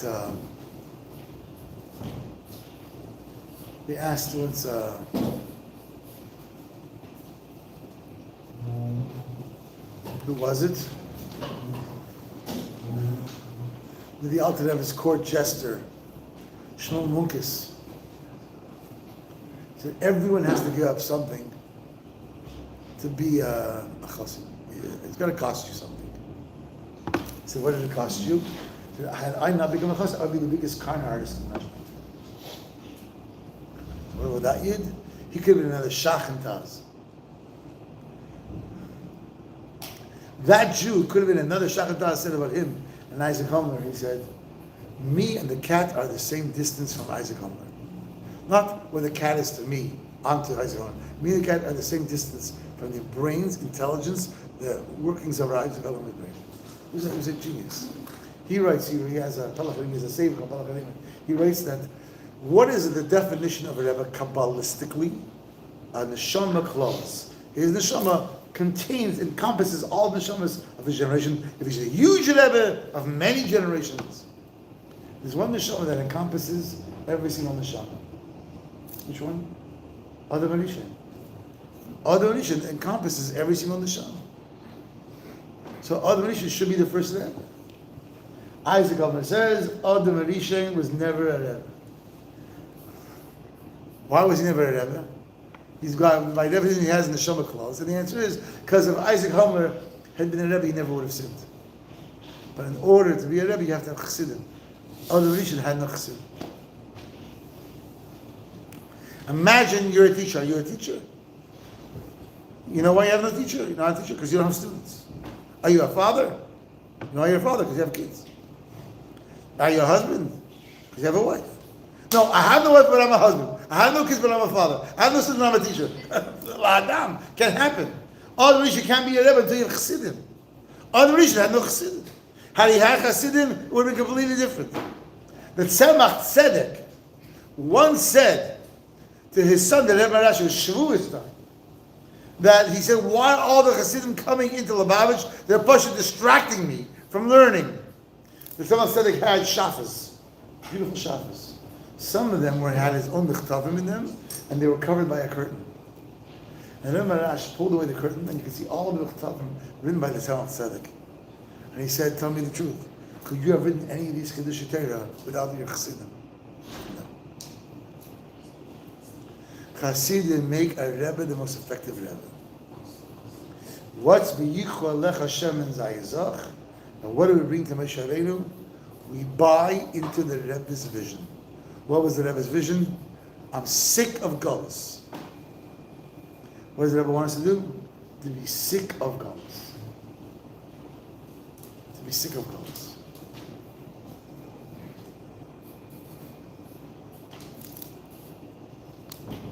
The next point that I want to make, more radical. Has anyone ever learned Tanya? There are two mitzvahs in Torah, which without Chassidus are impossible to do, even according to the Gemara. But pashtus, in a simple way. One is Oladov Kabbai, because Torah says you have to connect to God. The Gemara says, how is it possible? The crazy rule, connect to God. Can you connect to God? What's the Gemara's answer? Strange answer. Connect Talmidei Chachamim and you connect to God. So what does the passage say? Connect to Talmidei Chachamim. Torah says, connect to a tzaddik, connect to a Rebbe, connect to Moshe Rabbeinu. Why does the Torah say, Uludavka boy, connect to God Almighty? That's one mitzvah that simply cannot be understood physically. And the second mitzvah is, you shall love another Jew as the way you love yourself. I love lots of Jews, but not the way I love myself. Can you physically love another Jew as you love yourself? Doesn't seem possible. So these two psukim, these two mitzvahs, are addressed in Perek Beis of Tanya and Perek Lamed Beis of Tanya. Perek Beis of Tanya talks about the relationship between a chassid and a rebbe. So like this, there is a neshama. My neshama, your neshama, the rebbe's, every neshama starts off in chachma of atzilus. I don't know what that is. Chachma of a world that's beyond our imagination. The problem is, my neshama, your neshama, came down the pipeline. Through Bira, Yitzir, Asiya, Pesach, Gvura, Tiferes, went through all these hundreds and hundreds of stages. And as our neshama traveled down the drain, down the pipe, it took on the gunk in the pipe. And now I don't feel chachma, that's what do I feel? I feel whatever world I attach myself to most. I have so much gunk that covers on the essence of my soul. It's al derech, the Rebbe writes in Tanya. You have an organism, a father and a child. The father, I'm going to say this even though it's not relevant, I'm going to say this anyways. As I said, I'm from Montreal. There's a Yid in Montreal called Professor Brower. He is the dean of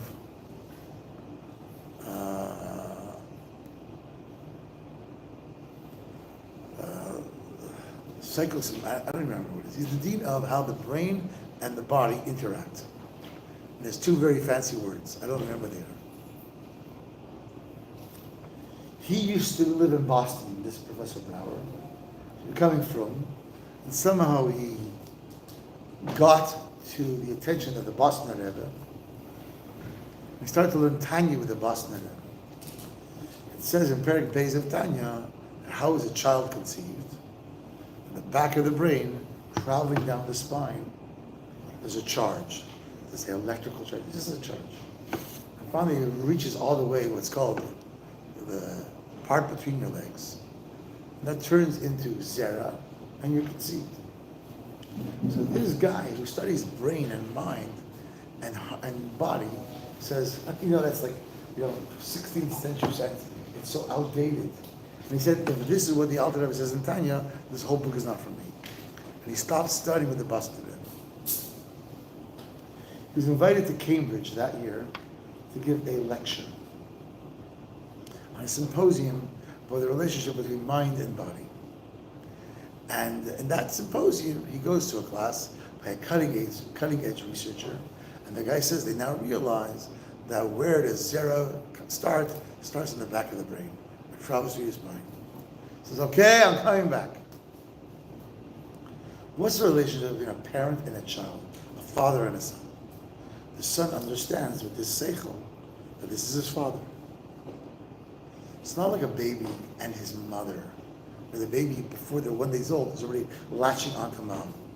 The Gemara says that until you eat a piece of dagon, until you have seichel, you don't recognize who your father is. Again, it's a long Gemara. You have to have seichel to know that that guy who leaves every single day to go to work is your father. Does your toenail have a relationship with your father? Your brain has a relationship with your father. How does your toenail, how does your foot have a relationship with your father? Because your foot has a relationship with your brain. And your brain has a relationship with your father. That's how you have a relationship with your father. Therefore the feet will listen to your father. Your father says, come here, you go. Why? Because your brain tells the feet, listen to my father. And in Tanya, Perry Beis talks about Achdus Yisrael. It's an organism called the Jewish people. And it says, to the Jewish people, it says like this, very simple. You have a brain. Reish B'nai Yisrael. There are Jews who are hands, they're called activists.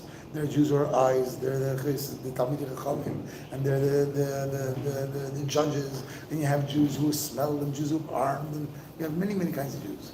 But you have a Reish B'nai Yisrael. And that Reish B'nai Yisrael is the guy that feels consciously God. And my job is to connect to my Talmidei Chachamim, to my Rebbe. Because I'm connected to my Rebbe.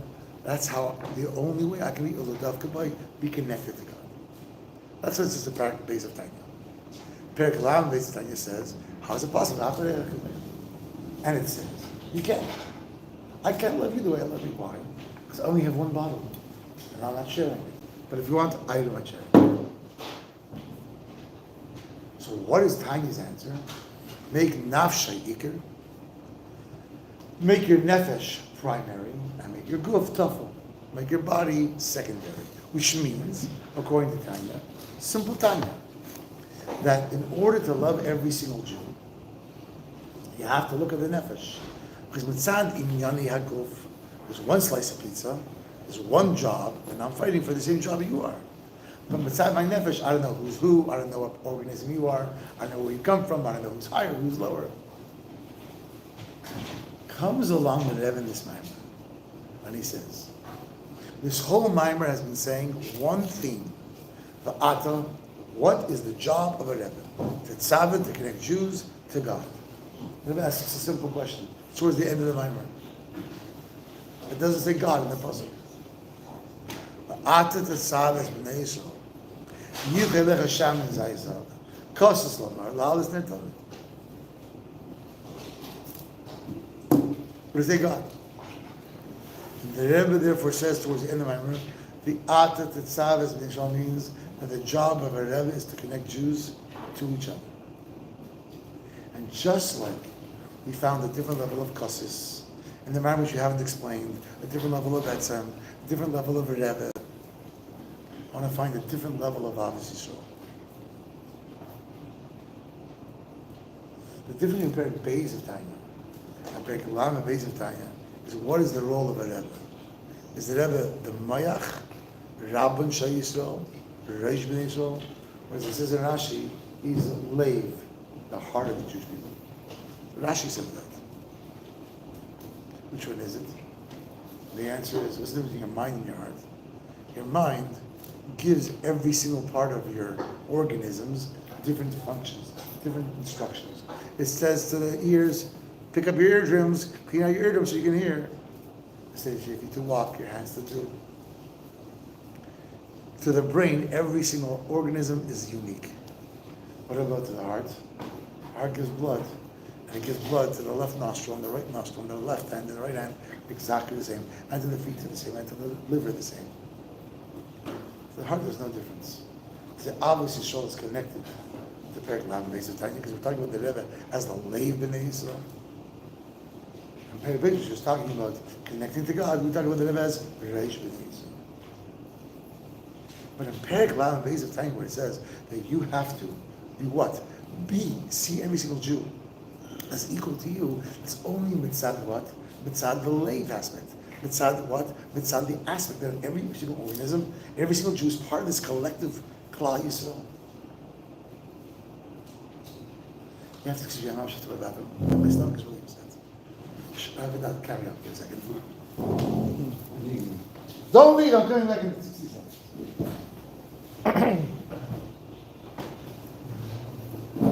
Marty? Jaya Yisrael.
Is it L'chaim yet? Let me say this. This is Maimer. And again, I've never seen this before. So what's the difference between Avos Yisrael or Achdus Yisrael? Because I made my nefesh ikir. Guf tafel. You know how that works? You ever be so? You ever were high on Simchas Torah? And you love the Jew you're dancing with? What happened the day after Simchas Torah? You went back to being who you are. There's me and there's him. If you're thinking with your nefesh, then as the pasuk says later, there's me erev adbekim. Erev adbekim means there are times when you feel connected to the Jew, times you don't feel connected to the Jew. Times you feel connected to God, times you don't feel connected to God. But lahal is near tamid, as our pasuk says. You constantly, there's a difference between night and day. You have to love the Jew and love God, not because of some outside force. Not even if the outside force is your nefesh.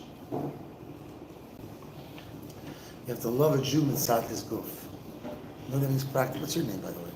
Yisrael. You know what that means practically, Yisrael? Yisrael Meir. Yisrael Meir. Yeah. Put your Meir. Close. Yisrael Meir. Yisrael Meir. You ever felt a pang for even a moment? Or jealousy that someone got something and you didn't? For 1 second. Yeah. Me too. Terrible trait. I hate it with me. I'm sure everyone hates it within themselves. But if you're, what's that go? Do you think if you touch the stovetop with your left hand, your right hand says, "Stupid hand, stupid hand, stupid hand," you go. If you loved every single Jew inside his goof, you'd kiss every single Jew and be happy for their success. The Rebbe says we have to stop thinking we only love him because he has a nefesh. Because what happens when our goof overwhelms our nefesh? I don't love a Jew.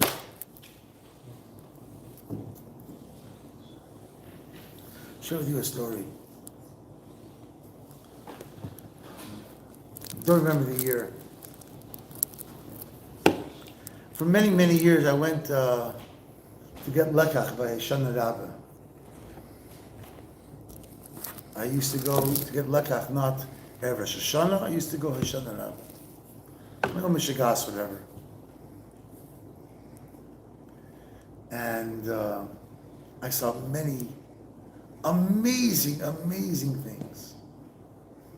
I was once with a group of children from Miami. This was back many, many years ago. 70s, I was a Bucharest. And had this little boy in front of me. And he had just come to yeshiva. This was Hashanah Rabbah. How long was school in session? 2 weeks, 3 weeks, 4 weeks, whatever it was. And he was a 7-year-old kid. He had no father. His mother was in the hospital. She asked the Bachram to take him up to the Rebbe. He had just started yeshiva that year for the first time in his life. Very long story. And he came to the Rebbe, was standing in line. I'm standing behind him. I can see this in my head. It's so clear. The Rebbe is giving everyone a lekach ushnema. I could jump to a backyard, and this child gets the lekach, and he pulls out from his winter coat. He's a Florida boy, so it's New York. He's wearing a winter coat.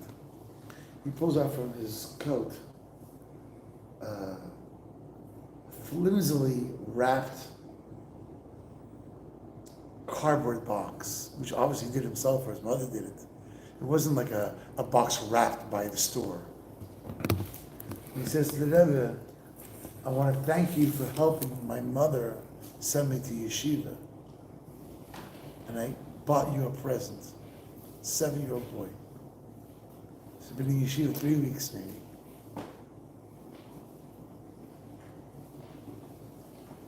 It was like I said, flimsily wrapped.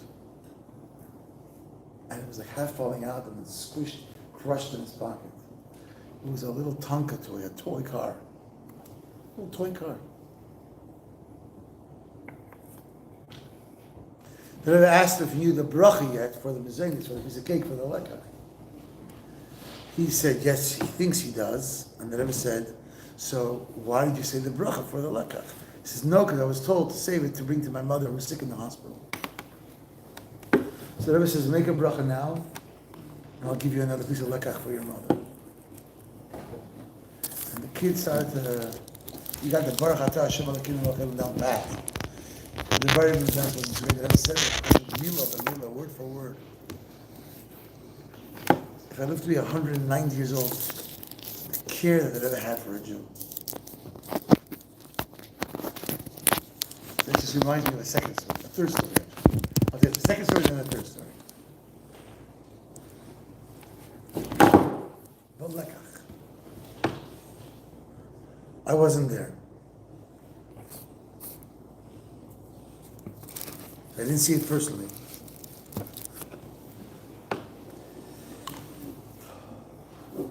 I saw during other lekach, the Rebbe would stop Jews and say, where are you going to be for a kofis? I saw that myself. There's a guy called Stuart Mermelli. Do you remember that name, Stuart Mermelli? Everyone's asked him to come to Hakafis. Two brothers. Yes. Stayed at my grandparents'. Stuart is the father, the lawyer, the runner. Who is the realtor? That's his son. We'll stay at my grandparents' house. Are you sure? Yes, because we're very close to Meshua. His grandfather was my roommate. No. That's not. So he's not my roommate. We wouldn't have gotten along. I'm only kidding. I didn't know you have to love a Jew because of his goof then. Moshe Wilhelm was my roommate. Your brother-in-law's father, yes. By the way, in Lubavitch, be nice to everyone because sooner or later you are related to everybody. It's a fact of life. People I didn't know, I'm related to them.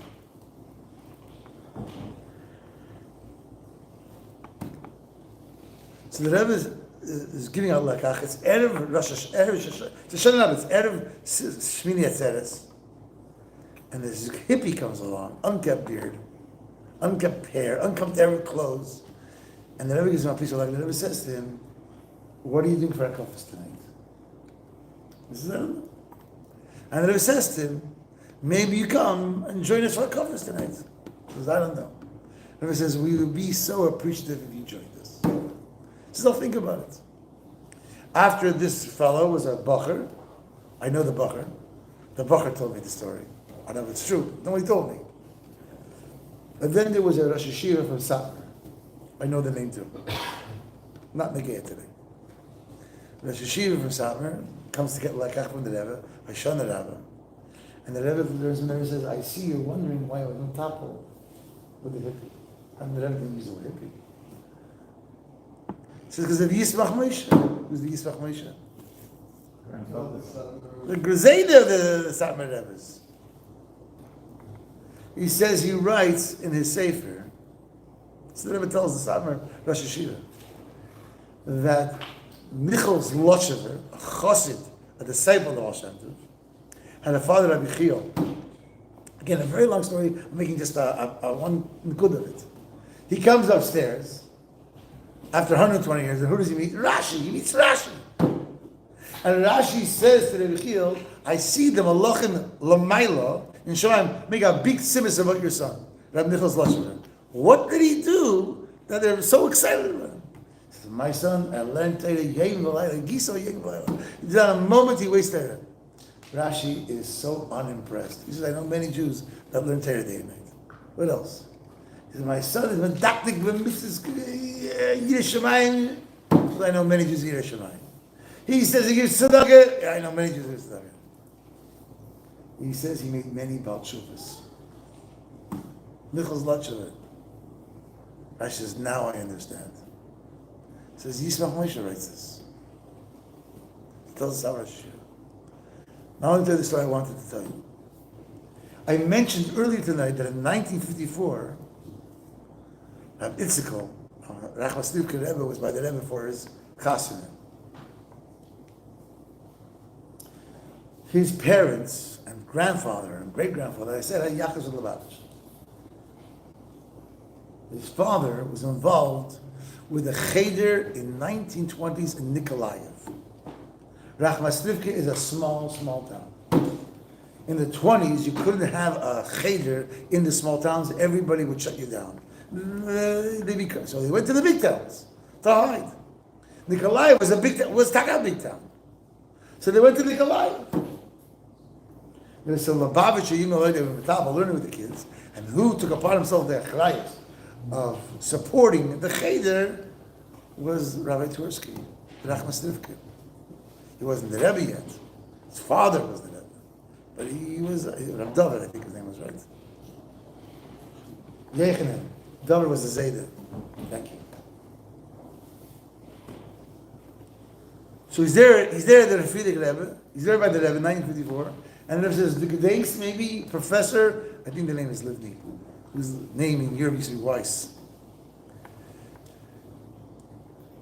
He says, do you remember him? He says, yeah. He says, he became a Gansa professor, and he went off. He's not from.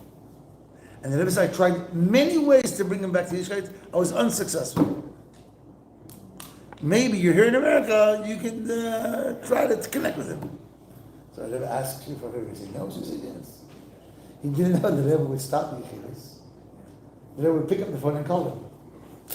The Rebbe says to this professor, says, do you remember Rabbi Twersky? From the Nikolaev, from the cheder? He's here, he'd love to be with you. And that's the case.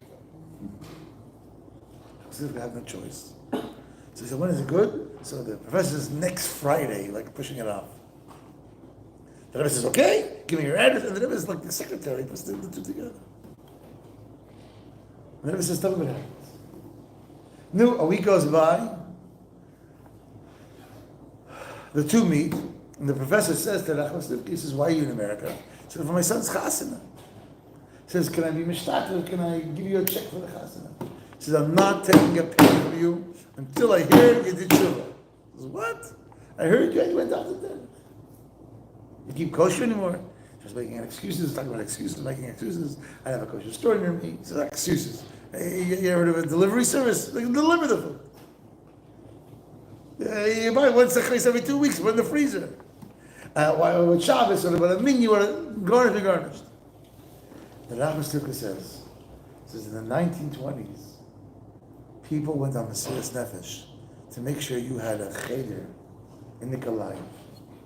We could have been shot, sent to Siberia, never see our families. You think we are Mesiras Nefesh, so you could become frei? And a hate done vain, and he starts to cry. And Dvar Mayitzin Alev, Nichnasim Alev. And this Jew started to cry too. He says, Rebbe, I'm going to do tshuva. Can I give you a check now? Rachel Stuka says, no. Until I hear from the Lubavitch Rebbe that you did tshuva, I'm not taking a penny from you. That was it. But 3 weeks later, the Rachel Stuka is getting ready to go back to Eretz Yisrael. And the phone rings wherever he was staying, in Williamsburg, wherever he was staying. And his wife picked up the phone, and she said, Vered, who's calling? And the voice said, Dor Rebbe from Lubavitch. She understood it was Lubavitch Rebbe. She gives over the phone to her husband. And the Rebbe says to her, you should know that Professor So last 2 Shabbos was Shem Shabbos. Saparan's phone every day. And then the Rebbe tells him, listen to these words. He says, du meinst, you came to America for the Azim's Chasana. You get married on, dear. You get married without you. So that no one in the world could have brought that Jew back to Yiddishkeit. You came to America to bring that Jew back to Yiddishkeit. He told the story himself. What are we here for? What's our Aveda today? What's his kashrus today? how did I start? Anyone remembers this Lorraine, how it started? We started with the idea that your life is not measured by what you accomplished. How is your life measured? By what you get another Jew to accomplish. If you bring another Jew to Yiddishkeit, you know you accomplished. Your life's just getting started. Because his life now is going to tell his kids and his grandchildren, you're just getting started. The Rebbe tells a holy Jew, you think your life has any value if you compare your life and what you achieved to how many others you can get to achieve? And I think about this all the time. I don't know the number of Jews that were deputized by the Rebbe. You came to the Rebbe for dollars, and the Rebbe said, could you be my shliach? You know a Jew, somewhere in San Francisco, somewhere in South Africa, somewhere who knows where. I need you to go to South Africa and give tzedakah. The Rebbe, every single Jew he met, appointed him, deputized him to be the Lubavitcher Rebbe's right-hand man. In a particular place, at a particular time. Why? Because you're not going to be measured by what you achieved, but how many other people you got them to achieve.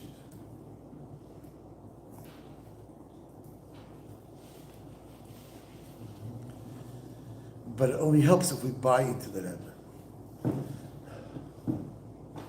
There's a chassid who came to the Tzemach Tzedek. Every story reminds me of another story. It's not so good. Chaim. I'll tell you the story I reminded of, this is what I wanted to say. A Jew came, a chassid came to the Tzemach Tzedek. When Heitam Vein, he says, Rebbe, ich habe Sveikes in the Mona. I don't know if there's a God. The Rebbe says, no. He says, Rebbe, no? You're supposed to be my Rebbe. He says, no? He said, I don't know if I believe that. He said, Heitam Vein, I'm screaming. And the Rebbe says, no. He says, no, I don't know if I believe in the Rebbe. And he screamed until he fainted. The Rebbe says, okay, I'm not worried about you. You fainted ever yet? I didn't faint. I'll tell you a story about Yichidus in a moment. Just remind myself. This is a powerful story. The Yichidus story. But I'll wait, tell you when the story, I remind myself. A Yid, another chassid comes to the Tzemach Tzedek, and he says, I don't know if there's a God. So the Tzemach Tzedek says to him, do you know that there's a czar? That's the crazy story. He says, you know there's a czar? He says, yeah, of course I know there's a czar. He says, you ever saw the czar? He says, maybe a bunch of guys in Russia got together chachamim, they made a boogeyman called the czar, and you behave because you're afraid, you one day you have to be the czar and you get the klep. Maybe it's a boogeyman, and someone made him up. Like someone made up the Eibishter. He says, Rebbe, I never saw the czar. I have a brother. He's a handler, he's a big businessman, and he was once in Leningrad or Moscow, and he was at a parade. They told him for days, there's going to be a parade, and there's going to be the czar, you're going to see him, and kachava. He stayed a couple extra days, and there was an entourage, and there was a guy wearing a royal robes, and a scepter, and a golden crown, and a heitan cushion. I said, my brother's not a liar. So the Rebbe says to him, Tzemach Tzedek says to this chassid, I'm telling you, I saw the Eibishter. You think I'm a liar? It's chas v'shalom. Does it help me if you saw God? It doesn't help me because, again, I have to believe in God because of you, an outside agency. We need to come to it ourselves. We need to buy into it ourselves. I'll tell you a story. It was just before my 13th birthday. So this is Tafshin Lamed Gimel. I was born in 1960, this is 1973.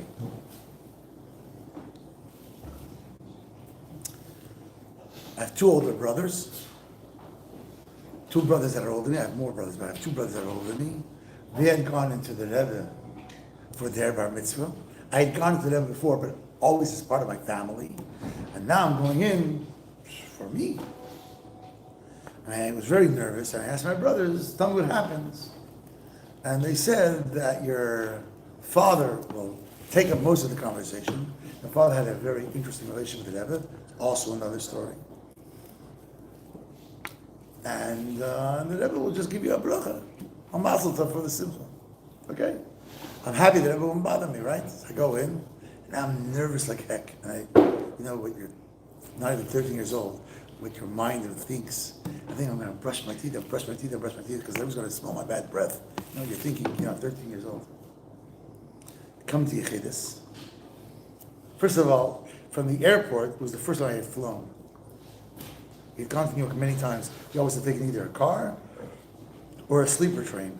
It's the first time I had flown. I remember my father arranged for like a limo to pick us up. My father was the simplest guy. I never saw my father do anything ostentatious. So I said to my father, how come a limo? My father said, as my gates from Melech, when you go to the Rebbe, you go to a king, you act kingly. Okay.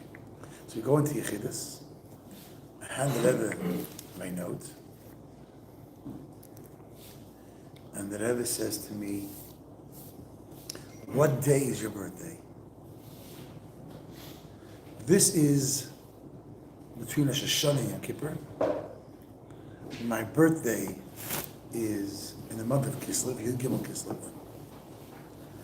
And I didn't know what the Rebbe wanted because my birthday says GImmel Kislev.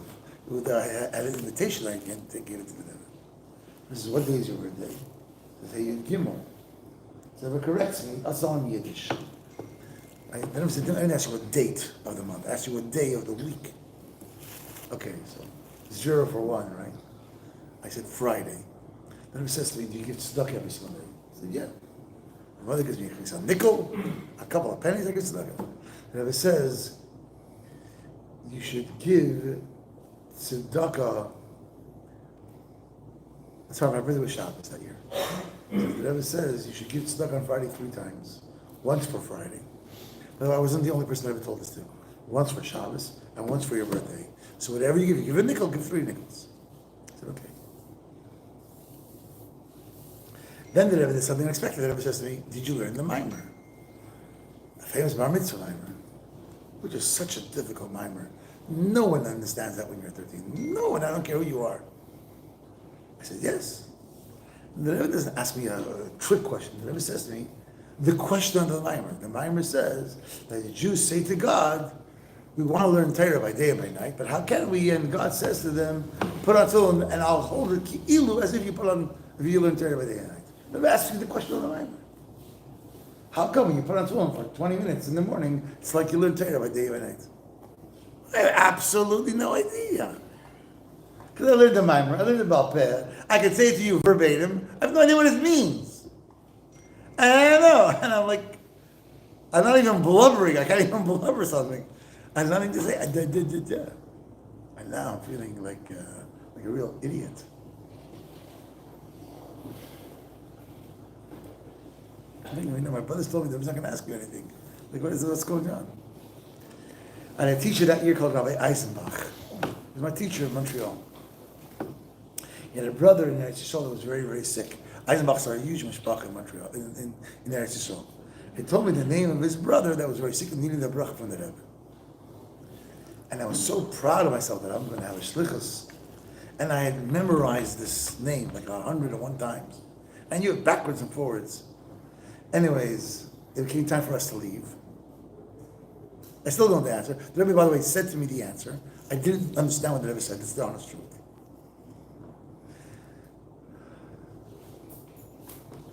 And then as we're getting ready to leave, I say to the Rebbe, my Malamed asked me to ask the Rebbe for a bracha for his brother. And the Rebbe says, what's his name? His full name. His name, his mother's name. And although I'd studied this 1,000 times, because I was so discombobulated, so meshuggah, I forgot. And I'm like elbowing my father, but I never told my father. My father looks at me like, what do you want from me? I don't know. So I said something stupid. I said, the one from Eretz Yisrael. That narrowed it down to like 1,000 people. And the Rebbe said to me in these words, 6 words, Zogim as chkenim. Tell him that I know who he is. That's it. You want to know what his kashrus is, you can't until you know what you're being makusha to. Makusha to a Jew that knows you, that loves you, that cares for you. And his whole job, his whole tafkid in life is to connect you to God Almighty. That's his job. That has become a mantra to me.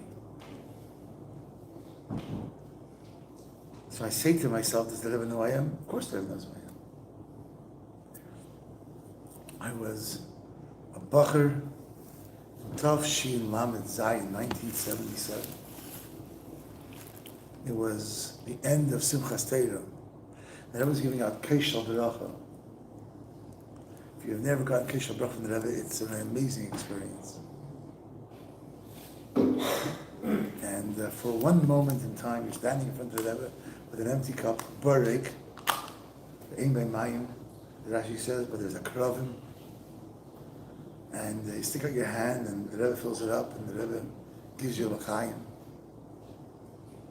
And while we're waiting in line, you wait an hour, 2 hours, 3 hours. And I wasn't in a rush, I was a bacher. And there was a sailor from the Tzim shipping lines. Remember Tzim shipping lines? Eretz Yisrael. And he was in port. I had nothing to do, wasn't religious. So someone said, there's a party in 770, so I came. And I was standing, he stood next to me, and I told him, this line that the Rebbe knows you, the Rebbe loves you. He says, no, the Rebbe doesn't know me, the Rebbe never saw me, I never wrote to the Rebbe, nothing. His name was Chaim. I tell you this, I told you I heard, I saw, I was there. And the whole time we're arguing that the Rebbe knows me there. He says, no, the Rebbe doesn't know me. We come, and I'm standing behind him, I told him to hold me the right hand, to nod to the Rebbe, whatever, I told him to go backwards. And the Rebbe pours a l'chaim, and the Rebbe says, Ma shlomcha Chaim? How are you, Chaim?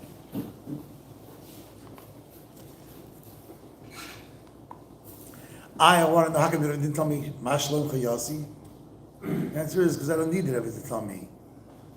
That I have to somehow be convinced that the Rebbe knows me, loves me, cares for me. This guy had to be convinced. We see about the Rebbe all the time. Did things that he did for outsiders that he did for Egin. That was the fact of life.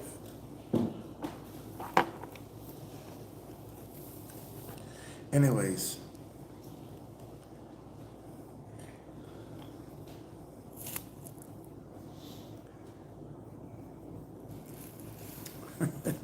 Reminding myself.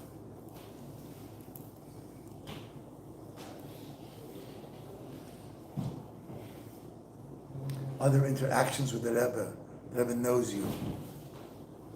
I got married, GImmel Nissen Tov Shin Memdal, 1984. I got married in New York. Sheva Brachas in New York. The beginning and last Sheva Brachas were in Montreal. After the last Sheva Brachas, my wife and I and my baby brother Maishi drove to New York. Come to New York, it's your holiday season. And we're running around the apartment. I had to pick up a couch and schlep, whatever, with my brother. And it was around 5:36. I ran to 770. I ran to the end of the hall upstairs, where Rabbi Chadakov had his office. He was the Rebbe's personal secretary. One of his many jobs is he officially signed the guys into Kail. So I came to his office. He knew who I was. I knew who he was. We had our dealings beforehand. I would have dealings afterwards. He's a special Jew. And he said, what do you need? I said, can you sign me up for Kail? So he says, you want the Pesach bonus? Kail was already closed. Now in those days, Kail paid you $125 a month. The Pesach bonus that month, you got $175. I said, I didn't know there was a bonus. I didn't come for the bonus. I don't even come for the $125. I don't want to get paid. I just want to be in the Kail. So this is why. It's closed. I said, until last week, I could say with honesty that I am a bacher in the Rebbe's Mesit, in the Rebbe's institutions, during the week, I'm Shevach. But now, if I can't sign up until after Pesach, for the next 2 weeks, someone's going to say to me, where are you? We're going to lie and say I'm in the Rebbe's Kail. I'm not in the Rebbe's Kollel. So I just want to say, I'm a bona fide member of the Rebbe's Kollel. The guy says, come to me after Pesach. I said, I'm not leaving your office. His office was the size of this table. It was really small. I said, I'm not leaving your office until you sign me up. It's okay, you're signed up. I said, no, write it down. And I said, I have chutzpah. So he took his pen and he wrote it on a piece of paper. Not in a little ledger, nothing. He just wrote it down on a piece of paper. Probably threw it out 5 minutes later. And I left. This is like 6 o'clock. 9:30 was the Ferengen. That year, they never gave out Tanyas. And I asked the Keilu Yimelites to distribute the Tanyas for him. And they called up all the Keilu Yimelites. And I thought to myself, should I go or not? I said, I'm a bona fide member of Keilu. So I went up. I was the last guy in line. There was maybe 30 guys there. I come, and the Rebbe gives me a Tanya, and the Rebbe says to me, are you in Keilu? Then I signed up like 2 hours before the Fabregan. The Rebbe doesn't know where you are, who you are, what you are. Chaim, Chaim.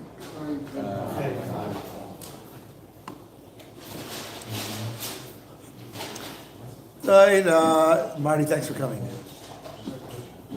Hey, ya, da, da. Ya, da, da, da, da, da, da, da, da, da, ya, da. Oh, ya, da. Ya, ma, ma, ma, ma, ma, ma. Oh, ya, da, da, da, da. Ya, ma, ma, ma, ma. Ya la ma ma ma, oh ya la la la, oh ya la ya la, oh ya la la la, oh ya la la la la, da la la la, ya ma ma, yo wa la ma la ma la, oh ya. Ya mama, oh mama, ya mama, oh la la la la, ira ira la ira la, ya mama mama, oh ya mama. Thank you for coming. So where are you from originally? What? You saw Mayor. You told me. Also, another Jew from Toronto. Menashe Demnitzer was from Toronto. He told me. You know what I'm talking about? I'm here 2 hours. I already know Menashe from Toronto. You're the Rebbe. You're connected to everyone. No, In this room now. for now. If I have any schus, I'll inspire one Jew tomorrow to do something that he wouldn't do normally. If I didn't, it was Dvarim B'Telim. The Rebbe wants to define Dvarim B'Telim not as lies. What it is? Things that have no Pu'ula Nimshachas. I was in Chabad in North Hollywood a year ago. And my uncle Bob was there. So I was talking to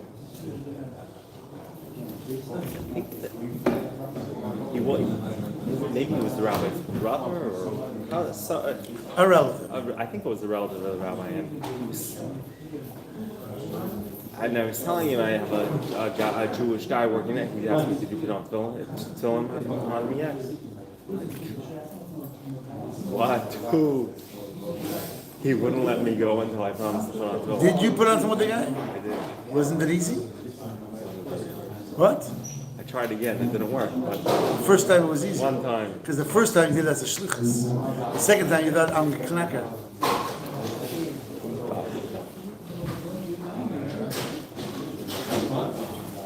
I'll tell you a tefillin story. So maybe you have time for a tefillin story? This is a story for the books. L'chaim, l'chaim. I was asked to go to Columbus, Ohio. Different ring.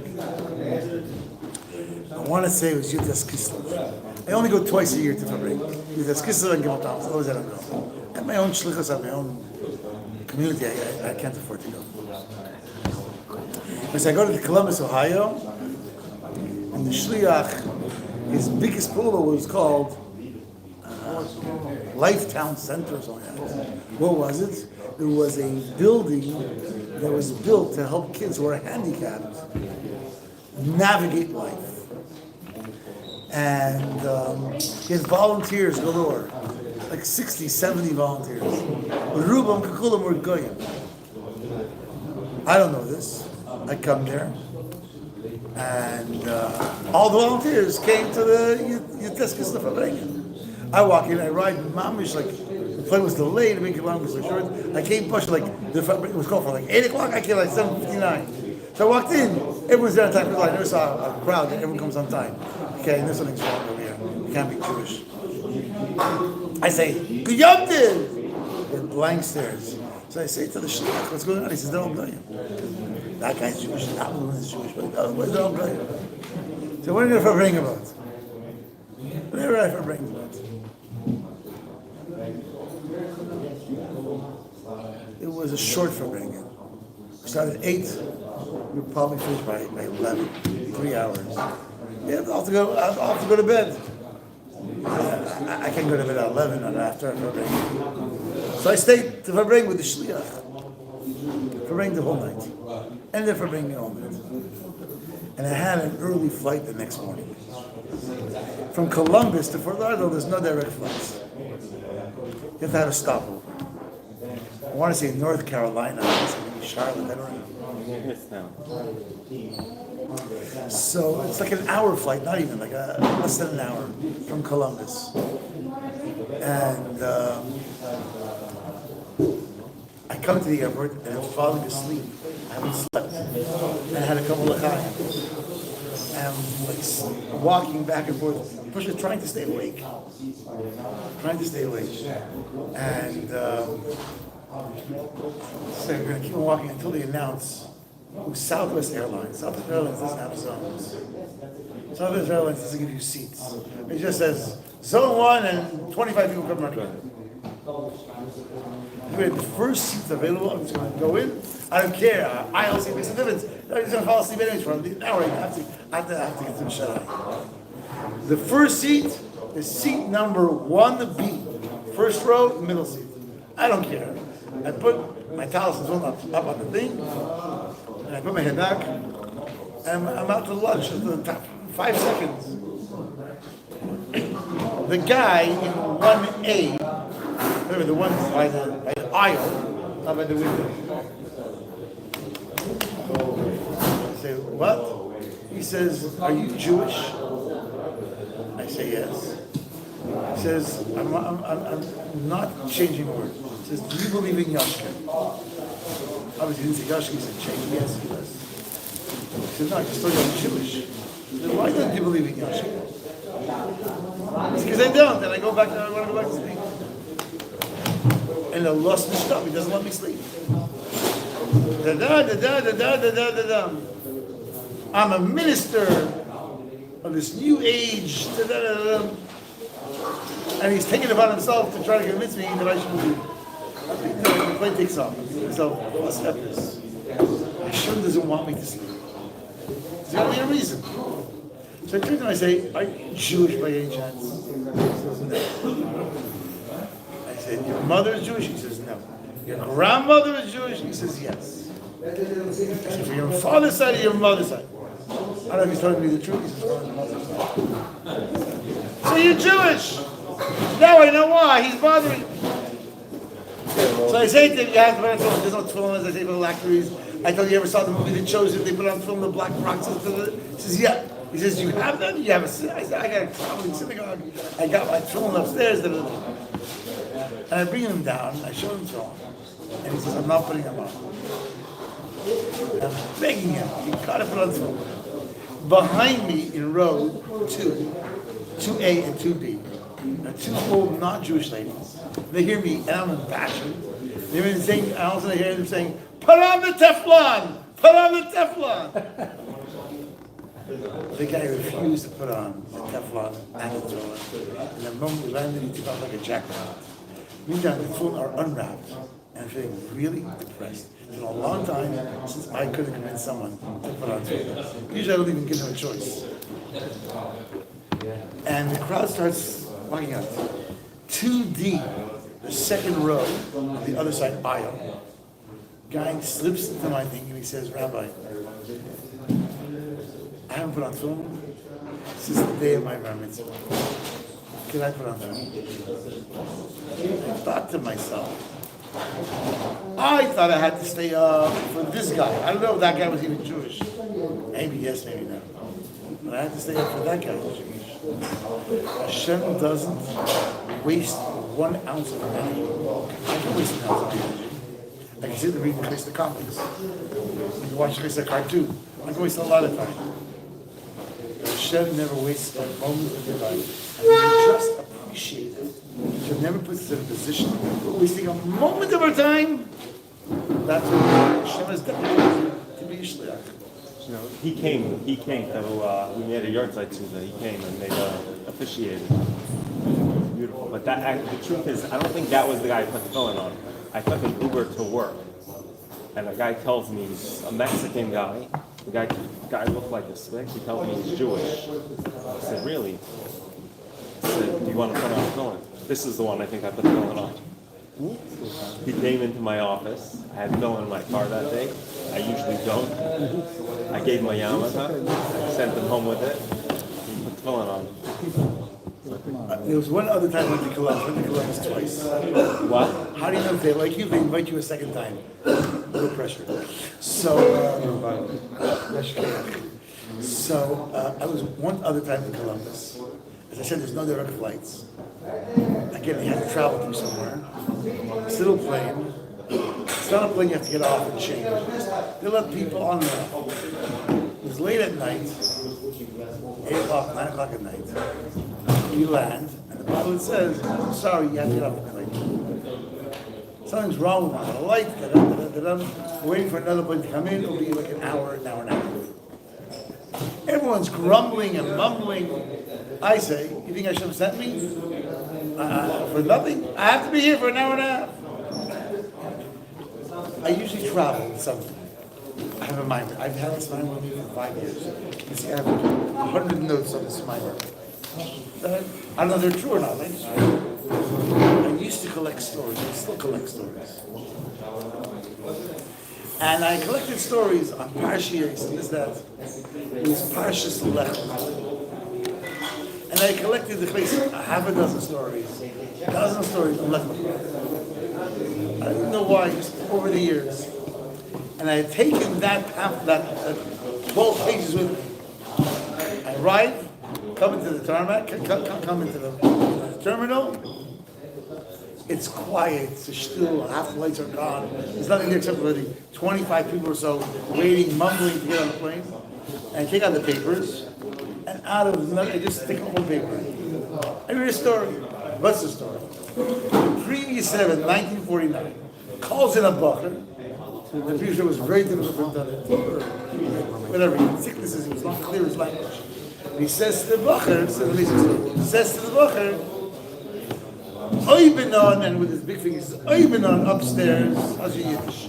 He says, Oibenon upstairs, it's lichtig, it's illuminated. Unten, below he saw the figure, it's dunkel, it's dark. Oibenon upstairs, it's warm, it's warm. Unten, it's kalt. This book was really smart. He said, Rebbe, where do you want me to go to make it warm and light? And the Rebbe tells Rabbi Posner, Nashville, Tennessee. And this guy would be the shliach in Nashville for 60 years. Where am I sitting? I'm sitting in Nashville, Tennessee for 90 minutes when I read his paper. I say, I have 90 minutes to make warmth and light in Nashville, Tennessee. I know it's hard to leave, but I have absolutely no shame. Zero. So that's why I'm good shliach. No shame. So I take my phone. Every phone today has where Eretz Yisrael is, where is Israel. I type it in, it tells me that way. To say in my last voice, does anybody know the way to Jerusalem? The direction to the holy city? But I know where it is anyways. So it is fun. I get everyone convinced that it's that way. I say, who would like to pray with me? It's 25 minutes. And I say, we're going to pray a very short prayer. Shema Yisrael. I say Shema Yisrael in Hebrew and English, and you have to in English. And I say, everyone take your right hand, put it over your eyes. Shema. You see 20 guys. Shema. And I'm loud, and they're loud as a camp. Shema Yisrael. There's like 4 Jews who are not doing this. They're embarrassed. They're cool, what's up? They're obviously the Jews. And they're trying to like mumble without moving their lips, so I don't notice them. And I daven Ma'ariv, and I never daven Ma'ariv so well in my life. I daven Kavana. Then I went over to the 4 Jews one by one. I said, "Why are you embarrassed?" He said, "We're going to have a class now. Why Jerusalem? Yeshua's called Yerushalayim. It's upon a medrash. Yarei Shalom. A story between Noach versus Avram. It's a long story. They join with us. The 3 of the Jews joined me, and 1 refused to join me. I give a class. Now it's about time to get on the plane. So I go to the Jew who didn't join me, and I say to him, "Why are you so embarrassed?" He says, "You remind me of a rabbi." I'm thinking to myself, he's on his way to Columbus, Ohio. The only rabbi I know that I could possibly remind him, Aryeh Kaltman, who's the shlich in the whole Ohio. Aryeh Kaltman is supposed to pick me up from the airport. And I don't care how late it is, he's going to pick me up from the airport. So I say, the guy, I don't say Aryeh Kaltman, I say, why do I remind you of him? He's also out loud, he's in your face. And he says, unfortunately, we're not to fight. I don't even remember why we're fighting. I stopped going to shul, and I was feeling uncomfortable when I saw him. I say, you should know that the rabbi, whoever he is, I don't know who he is, loves you and cares for you. And tonight, when you walk out of the airport, he's going to be standing at the door waiting to give you a hug. This is not a chance in heck. I said, I have ESP, I tell him. The rabbi is going to greet you. He's standing, it's at midnight. He's going to be there. Sure enough, we walk out together. The shliach sees us. I like hit to the shliach, like go for this guy. And the shliach gives him a hug, and the guy says, "Rabbi, I don't believe it. It's a miracle." I should have never wasted time. We wasted time. It's not that we waste his time, but I should have never wasted time. You hear that? Okay.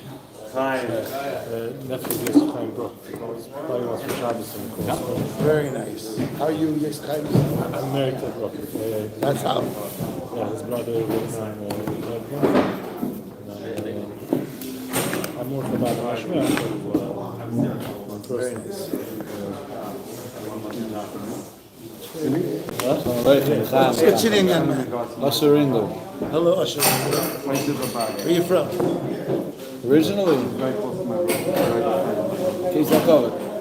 And then I You came down. remind me of a story with the Satmar Rebbe. I saw you talking to the Meister Zemes. There was a Nasifa after World War II. All the Rebbes in America.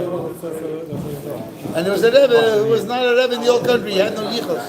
And the few Rebbes that got together, they said the yichus. Zhensk. His mishpach is from the Zhensk. How do you get the name? You know Tzvi Elimelech? Tzvi Elimelech. Elimelech from the Zhensk. I said I'm going to tell you a story. Tzvi Elimelech, his name after Elimelech. A great uncle, yeah. So We could continue for another few hours.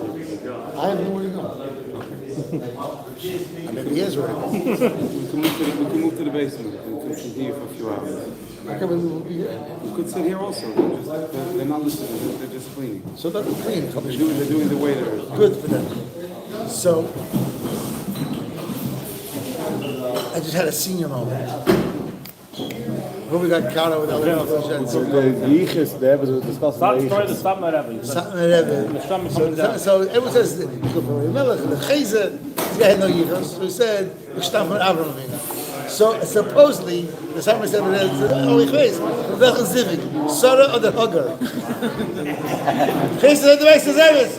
Oh, it's a Kenzai, that was. I didn't mean to take over the show. It wasn't planned. In Brooklyn, Borough Park, Flatbush, Chicago, Lakewood. I made my. Beautiful. Thank you. Tell you a story. You know the story, stop. But the reason why I came here is one of my kuffas is because of my good friend Rebbe. invited me. So, Tzvi Elimelech Shapiro, He's also the guy who convinced me to start putting on tefillin for every year. what was one of his big takonis, his big chumras, was Tikkun Chatzos. Big on Tikkun Chatzos. Never missed Tikkun Chatzos. And he would sit for hours and hours and wait the next morning. And they knew, the Chassidim knew that he doesn't miss Tikkun Chatzos. One time this was happening, and they see the clock moving, so up, 12 o'clock, and he doesn't do anything. What's going to be? And it hit 12 o'clock, and the Rebbe said to myself, what's the mice? There was once a kvir, a yid a kvir. So what's the mice? There was a yid a kvir. Ooh, he was gereich. And he gave, and he stitched, and he gave these shivas, but the world's a galgal. Sometimes you're on top, and sometimes you're on the bottom. And he went from the top down to the bottom. And he was reduced to selling everything he had just to put food on the table until he didn't have anything to sell. So they do knocking on doors, going to stuff. In the beginning, people remembered who he was, a Gvir. He had Rachmanis on him. Soon people forgot that too and started wandering from one town to another town. The only night that was good was Friday night. He'd go into a shul, someone invited him for Shabbos, and have a home-cooked meal, otherwise he had a piece of bread. One time he came to Ashdod, there was a lot of orchim, a lot of guests. This guy got invited, that guy got invited, he wasn't invited. This is the story he's telling over. And everyone left, and he's by himself. He looks at his knapsack, there's a shtickle of bread, a hard piece of bread. Doesn't have kiddush. He washes, he eats his little piece of bread. How long does supper take? 3 minutes. So now he's nothing to do. He's still hungry. He's not tired. He can't sleep. So he starts looking in the shul. He says, Kanastira, it's like Yossi, the Schwartz family. He's reading the signs. He sees a sign waiting. The Rabbanon. He sees a sign. And the old thing faded.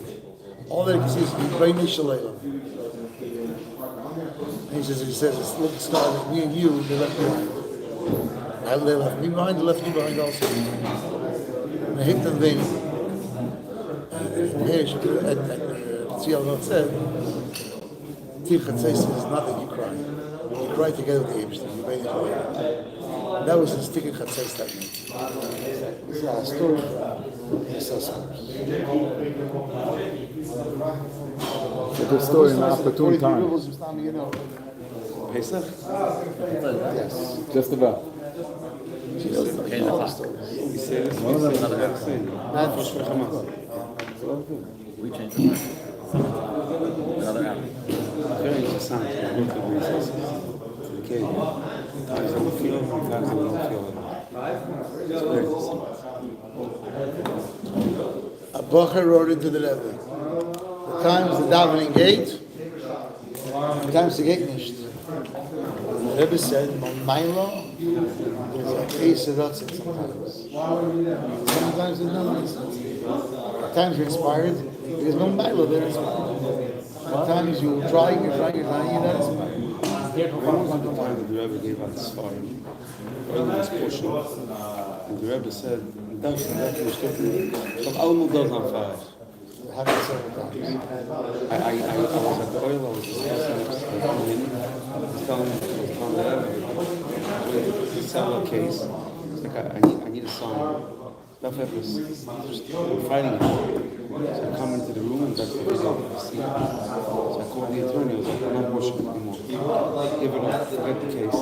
3 days later, I got a call from him. They said, months I was waiting. So I don't remember what, I saw it and I walked out. I don't remember what it was. A lady came by the Rebbe. She said it's a video. She said to the Rebbe she will gal himself. They would have good sex. They went, peekaboo. Now he's here. This is Medal. Like a miracle. Miracles happen every day. Miracles happen every day. What's your name? Frank Stack. Ryan, where are you from? Now Jackson. Where are you from? Heights, Connecticut. Come on. Pick up your vine. And when? Originally, What part? Michigan. Zeir Shem.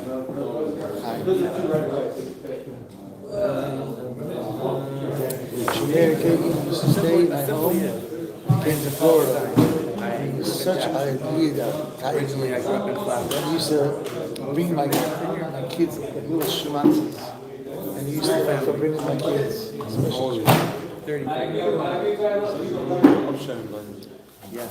But even though we grew up in Flatbush, I was backyard neighbors with the Kirstenbergs. one of my done. So, yeah. So I messaged Shia tonight. I said, "Is this your father?" He said, "Yeah." Because you're in Tom's River. I said, "I'm near it. I'm going to be barbecue tonight." He said, "Send me some pictures." So you have regards from your son. I'll pull down my pants. It's not the one I sent your good side. That was my good side. 40 years.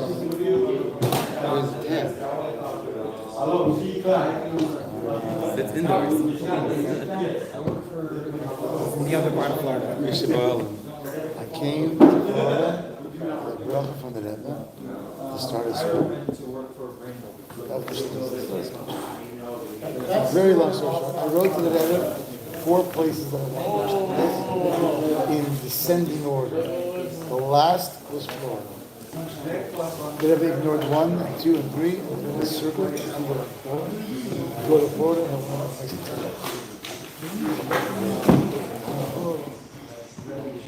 I come back to Florida, it's like Broward County.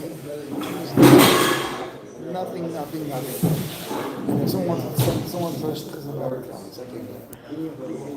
And I called up the, I was really a knocker. I called up the what's the name, Jewish Federation, to make a meeting. Moshe Klarsky, around that time, had gone to Memphis, Tennessee. Memphis. It's a city run by the Orthodox rabbis. None of the people are Orthodox. It's Al-Derech Montreal. Most of the shuls are officially Orthodox. People are themselves not from Orthodox. It's not like it's dominated. Other cities are conservative. Regular blood. So, Klarsky came in his opposition to having Mishlech climb. So Klarsky asked me to meet between the Orthodox Federation himself, with Rabbi. Rabbi wasn't even there yet. So he came and he said, "Okay, I got 2 hours and I have to fly to New York." And he introduced everybody. So the biggest rabbi in town said, "I'm the rabbi of the biggest Orthodox shul." Like I said, and the second rabbi said, "I'm the second biggest rabbi, 200 rabbis." We have 5,000 Jews on our mailing list. So Klarsky, pull this off. He says, "I'm just adding all your numbers. The Jews just moved. There were 9,000 Jews. At last count, there was 40,000 Jews living in Memphis. You keep the 9,000. And we'll pick up 31,000." Great story. So I come to the Federation. So what are you doing over here? So I said, "I'm starting a school." I said, "I'm starting a school." There was officially a school one school in Broward County, the Jewish Federation School, not from at all. 0 money. It was half goyim, I don't know, half goyim, many goyim. So they said, we don't need you to start school. If you haven't unpacked, might as well just go back home. And I said, "They started public summer school, so I had no choice." We started the school, we had 3 children in my living room. And I remember I had a 4th child. Someone came to look at the school. I had 4 kinderlach. And he says, "Where's the whole school?" I said, "This is a very exclusive school. You'll be lucky if you meet your kid." And that's how we started. And I said, "It's the same thing here. It's an exclusive school. So there's a school. You're lucky." We actually. The Rebbe Rashab says that God Almighty knows every single neshama. It's definitely it's a crazy idea. Crazy. We were looking to move to Lauderhill. There were no houses at the time, so we settled here in Jackson. But while we were there, I just drove to your school and said, I'll try my luck. Maybe someone will give me a tour. My wife and I were there. We got a 2-hour tour of your school, and we were blown away. It's not Blown better. away. I'm sure it got better. But It's better every year. this is 5 years ago. From before, how many students you have today? Unannounced. We now have 3 schools. We now have 3 schools. We have our main school, Rabbi Academy. It's 590 kids. We have a Mesifta, full day Mesifta, the doesn't exist with us. The Medicare, Shaltar Zakedish. It's for Rabbi Get over 100 bucks. And there's a waiting list. You can't get in. We have a girls' high school, the dormitory also 150 kids. Local? No, from all over. Local and from all over. We started the school for our local kids. But we're taking kids from other places. First priority is our own kids. So now I run around the 3 schools. I teach in all 3 schools. I'm a teacher. So they want me to be.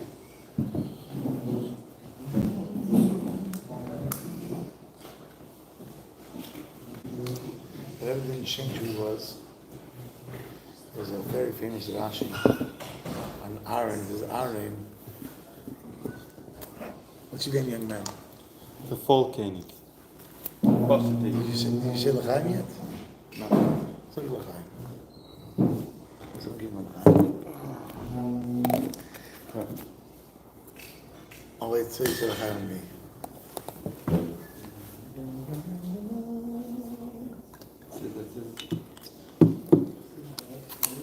Like a shaka.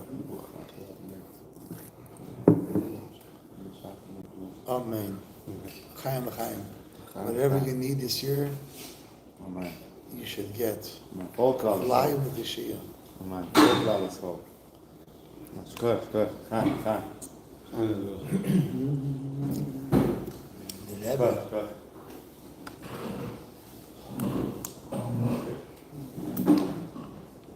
I went for being in Atlanta in a show. They push it, shut the lights, shut the air conditioning. No, everything's automatically. So the minute everything's going dark. It's 12? Yeah, half of it. It's all going there. So the Farbrengen starts in a minute. Exactly. We got the candles. Is there a way to override? I'll go over it. I like it already. Isaiah Yerushalayim. Isaiah Yerushalayim. I'll tell you again a personal story. This is kind of authentic, you know? What? This is kind of, you know, this is a vibe. That's why I'm reminded of the story. My father grew up in, as I said, Shidrin. Shidrin in its heyday had 2,000 people. All the Babachers. At the time my father was a kid, in the late 20s, they had closed down the cheder, and all the Jewish kids had to go to the college gymnasium. It was the public school. They actually indoctrinated you in communism. My father says every single father was from, every single kid was frei, including him. And I always wondered why my Zayda didn't move from the little village to a big city. Why did he stay in this small thing where he couldn't give his kid a chinuch? So there was a Yid called Yudo Chiprik. I don't remember his name. And there was a Yid called Peretz Moshe. And they all told me, where I found from other people, that my Zayda was asked by the Rebbe Shah, sorry, by the Rebbe, to become a mayor. He was the only mayor in the whole area. We have 300 priests. Sorry, I'm just continue, tell the story. What story? Number 7. What? Number 73? I only have half the stories recorded. And he was happy about it. Let's move to the back of the room. So that's the going to clear this side. You can stay, we have the whole basement available. This table, Steve, this table, over here. This, here, this, here.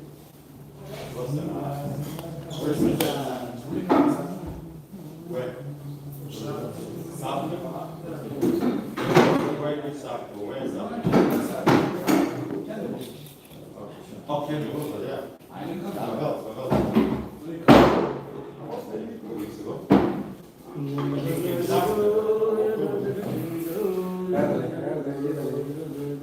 He wasn't doing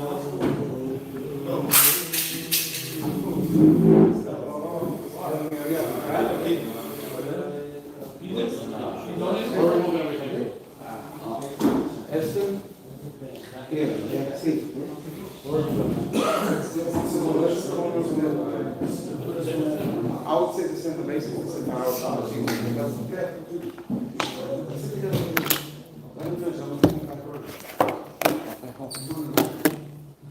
He's on the move. I don't see his other actions. He doesn't have him on side.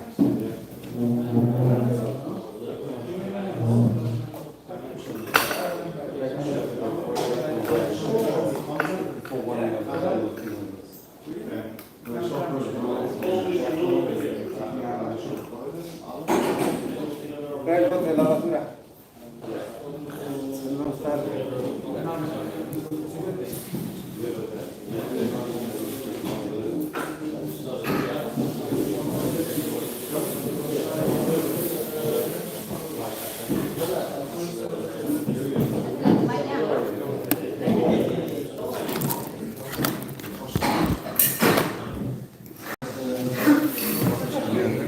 Got the first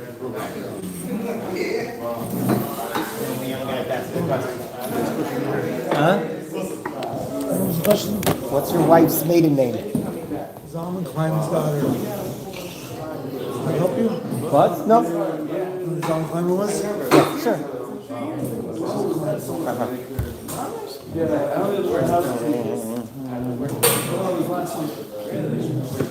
My son was I brought you to Coral Springs 10 years ago. Yeah. I didn't have a beard. I was about 100 pounds lighter. You had a little bit more red and more beard. What's your last name? Crowley. My English name is Jared. I remember.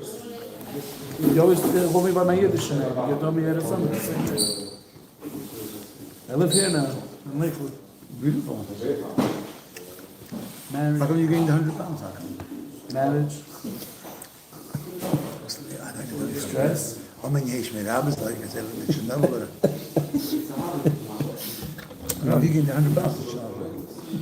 How many years made Abbas? English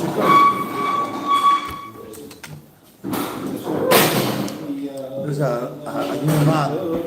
He's bigger than you. Right chick, that's all right chick. Yeah. He says, Chernobyl, you gained fat on engagement Abbas.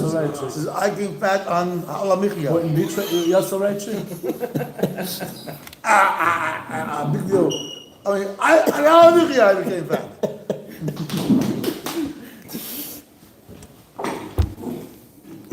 Come on. Don't be That's shy. what I see. Have a kid Where's the to air conditioning? What's your name? No, it's not. I hate the splits. The same weather as Carl's. My father went to public school. And I always wondered how I never got to meet my Zayda, why he stayed in this small village. The answer is he was only male in the area. His first bishop was my father. It's a very long story. My father, for his bar mitzvah, he was 13 years old. My Zayda called him my father. And he said, today's going to be your, tomorrow's going to be your bar mitzvah. I put on film for the first time. And you're not going to let anybody know. Your bar mitzvah is going to be quiet. Just me and your mother and He had lost already brothers and sisters. He only had a baby sister left. And my father put on film, went to the public school. The teacher, who was he had from locally, knew who my father was, knew my father's family. And he pulled up my father's, he saw the 12 straps marks. He pulled down my father's pants in front of the boys and the girls. And he whipped my father. My father never put on film again for 10 years. And shortly thereafter, about a week or so thereafter, he, in those days it wasn't called the KGB, it was called the NKVD. Figured out that my Zayda was the Malay. I was doing all the bris, and they came to arrest him. And he escaped the last moment. This is also a long story. And my father did not see his father again for many years. So the next time he saw his father was in 1939. A place called Malachivka, which is about 40 kilometers outside of Moscow. I was sent by Ezra Zachim to Malachivka, to many cities. I did Chassanis in Russia before Perestroika in 86. Rabbi Malachivka, where my father was for a short while. There was a musser there was an informer. Everyone had to run, they were trying to arrest Rabbi Nissen. My father, from the age of 13 until the age of 18, lived with an uncle, his mother's brother. His mother's brother was Nissen Nemenov's older brother. Nissen Nemenov, maybe he had Beinani, but his brother was a communist. I don't mean a conservative or a reform communist, a chassid communist. He really believed. And he raised my father. My father ate treif. My father was not Shem Shabbos. My father took a test, was accepted in school in Moscow, a university, a place where they designed or built guns for Stalin, cannons. My father was designing cannons. And in 1944, my father, none of his roommates knew he was Jewish. His roommates didn't know he was Jewish. That's so lucky. My father didn't do anything Jewish. I remember when my father was telling over the story, we hired the Margolins, if you know who they are. They worked for Jim for many years. They're also Mishpah, to interview my father. My father spent 3 days with them. My father said, tonight that is not released just for my children and grandchildren to know, and my great-grandchildren to know where our family comes from. And I remember my daughter, Chaya Mushkaminsky, who today is in her 30s, 32, 33, she was listening to my father, and she said, how could your roommates not know that you were Jewish? Didn't they see your yarmulke? And I said, no, I was wearing yarmulke. So she naively said, you need to wear a casquette like a Russian cap. So Zaina said, they didn't see you keep Shabbos. And finally she realized there's no Shabbos, no kashrus, no nothing. She was blown away that her Zayd wasn't from for 10 years of his life. So in 1944, my father gets a telegram. There was only 2 people left in his family. Everyone else had died. There was a mother, and there was his baby sister. She was the last one that was alive. And his father had died. Pushed him from hunger, no food, gave away his food. And my grandmother was asking my father to come help the family. Very long story. My father came to Samarkand, took a long train, several days, got off in the morning, asked somebody where the Jewish community was. Someone directed him to a shul. He walked into a shul. He hasn't been in the shul in what is how many years. And he sees a bunch of little kids like say Kaddish. And he sees, in other words, B'chazh means facial features. He's a little girl, they're 9 years old. And he walks over to her and he says, is your last name Denburg? She says, who are you? She says, I'm your older brother. He says, well, you say Kaddish. He says, she says, I think Kaddish for Tati.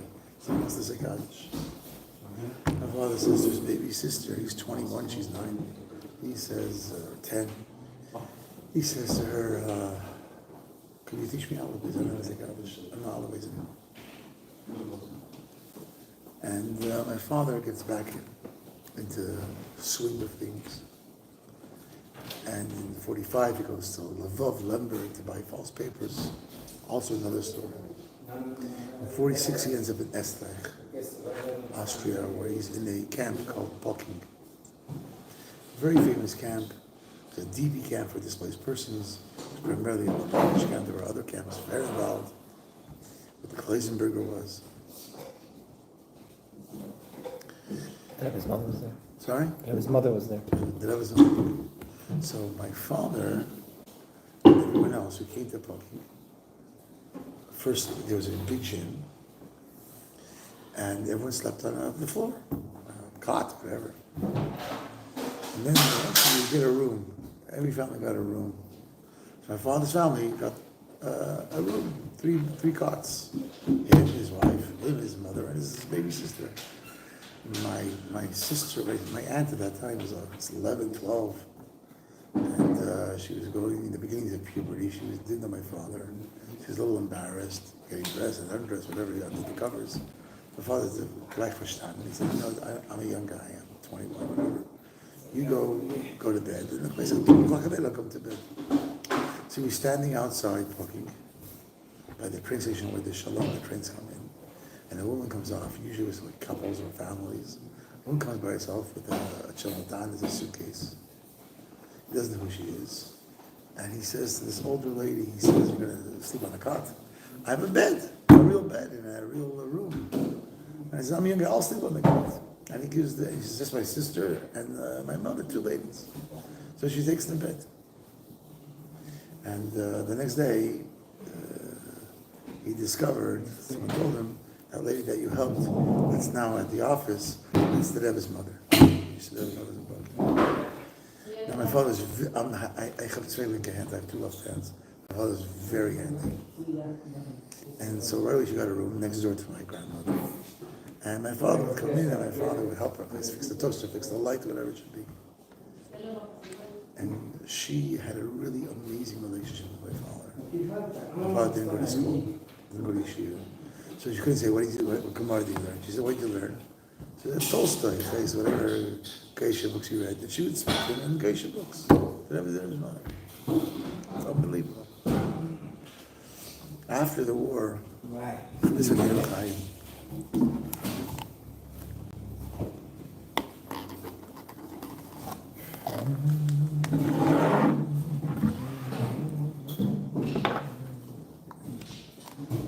After the war, my father came to Canada, also a long story. The Rebbe wrote a letter, previous Rebbe that is, wrote a letter to 2 of the shluchim in Montreal at the time, Rabbi Federstein and Rabbi Kramer, that there's a bocher coming to America. It's coming to Canada. You can read the actual letter. The Rebbe wrote about greeting my father. My father had no background. My father had no learning, whatever. My father had been a couple of months in yeshiva, Benoit. On the train from Poking to Benoit, there was a discussion who should go, which Bacha should go. It was decided that the Bachrim, the older Bachrim and the older girls should go first. Not families. Families can stay. But the Bachrim and the girls have to go first. So there were 2 trains, a train of girls, a train of boys, and in between, literally in between, were 3 Jews. There was the Rav later of Crown Heights, Rav Zalman Shimon Dvorkin. There was Rav Nissen Nebenov. My father was Metapel with Nissen Nebenov. My father was there. So I didn't hear the story from my father. I had to schlep it out. I heard the story the first time from, on the actual day of my Chassanet, I heard the story the first time. I heard from Zalman Shimon Dvorkin.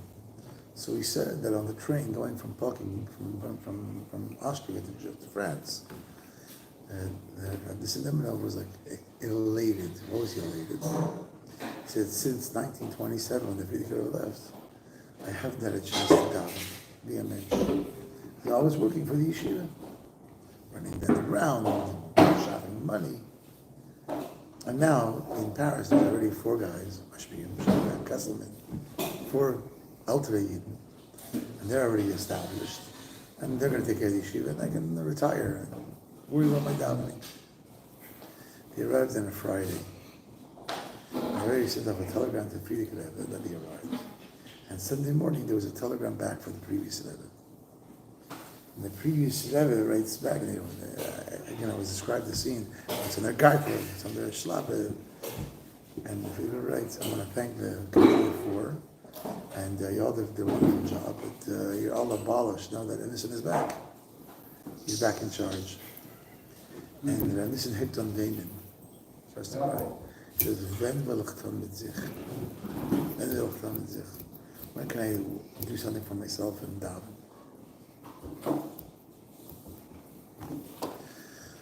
But my father, during that short time in Pucking, had developed a relationship with the Rebbe's mother. And every time he came to New York, he would go visit the Rebbe's mother. 2 older brothers, 2.5 and 5 years older than me.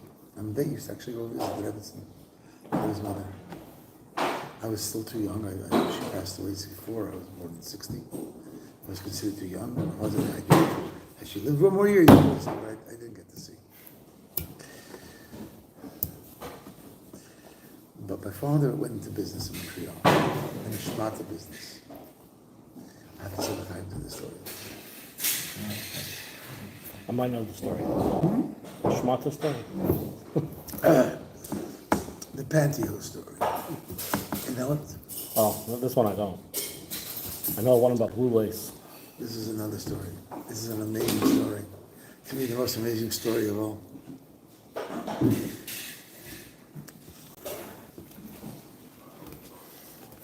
Rebbe. First, my father and my mother has a rash on her skin.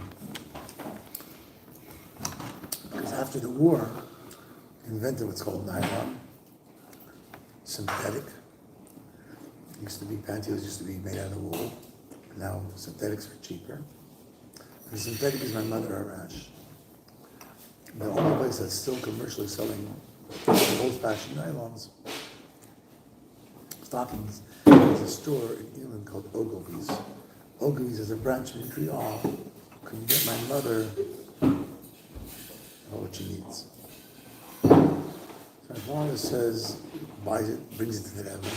My father says to the Rebbe, and there are so many better to eat on our bar, it's very simple. The Rebbe says, they say something about the Rebbe. He says, why did you ask someone else? You know, we like to do it to you. So the Rebbe said, but I didn't want the whole Crown Heights to know my mother's pantyhose size. I've never heard this story my whole life. Before the Rebbe says to my father, I know you're going to tell anybody. My son, my oldest in Yankee, becomes bar mitzvah. On Friday night dinner for the mishpacha. My father had to sell l'chaim. My father never drinks. He had some l'chaim that night. And he was in the Haven in mood. And I heard the story for the first time in my life. She passed away in 64. My son is now 40. So this is, 27, no. Yeah, 27 years ago. So I heard the story for the first time. My father apologizes. He never told me I don't say such stories, and I'm sorry I told you the story.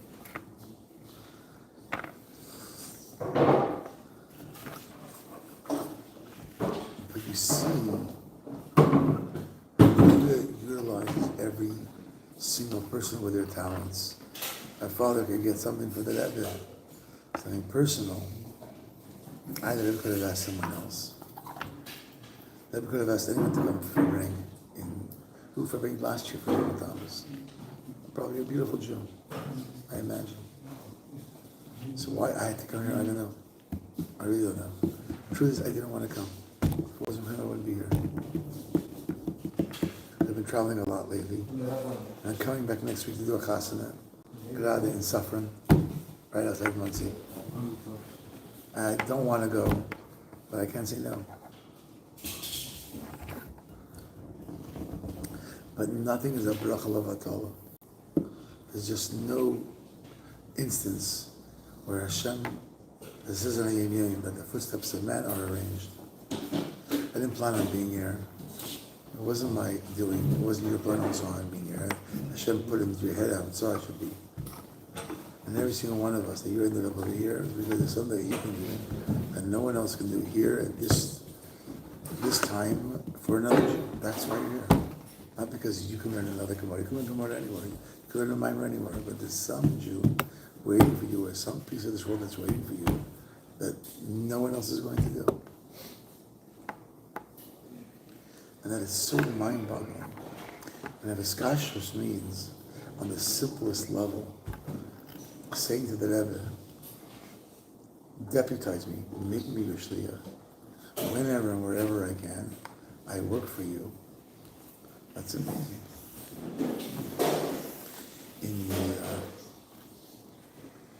In the famous Hemshech of 720 pages, whatever it is, of Samach Vav, one of the themes of the whole Samach Vav is what's better, to be an Eved or Ben? One difference in Eved and Ben is what happens to a Ben when he grows up?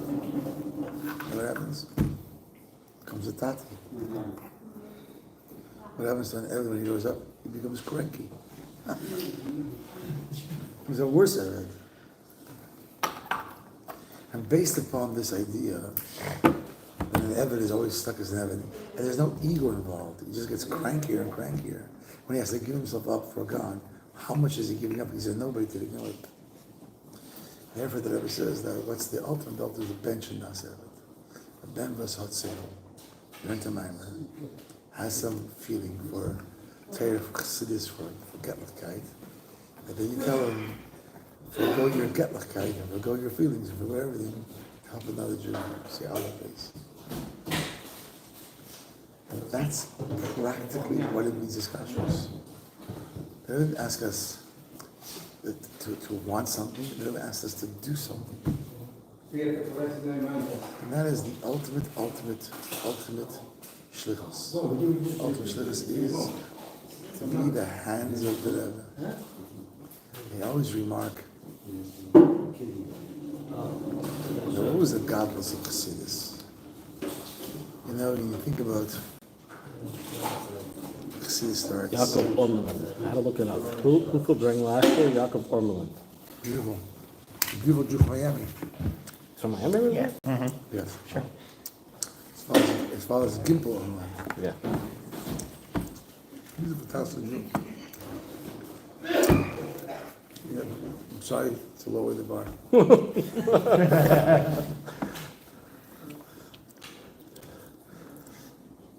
He had miracles with the Rebbe Yaakov Ormeland, real miracles. The car accident, I mean. See how the Rebbe took him by the hand. And it took his father by the hand. But when you think about every other Yom Tov versus unknown, what's the biggest Yom Tov for Chassidim? What's every Yom Tov? Every Yom Tov, the Jews are in trouble, and God saves the Jews. Isn't that like in a nutshell? Story every Yom Tov? Jews are in trouble, Haman, God saves the Jews. Jews are in trouble, right? Hanukkah, God saves the Jews. Jews are in trouble, Pesach, God saves the Jews. What's your discus look? The Jews saved God. God was about to disappear. Was about to disappear. The girl argued, Tzimtzum Kipshute. Do you know what that means? Neither do I. I'll tell you what I think it means.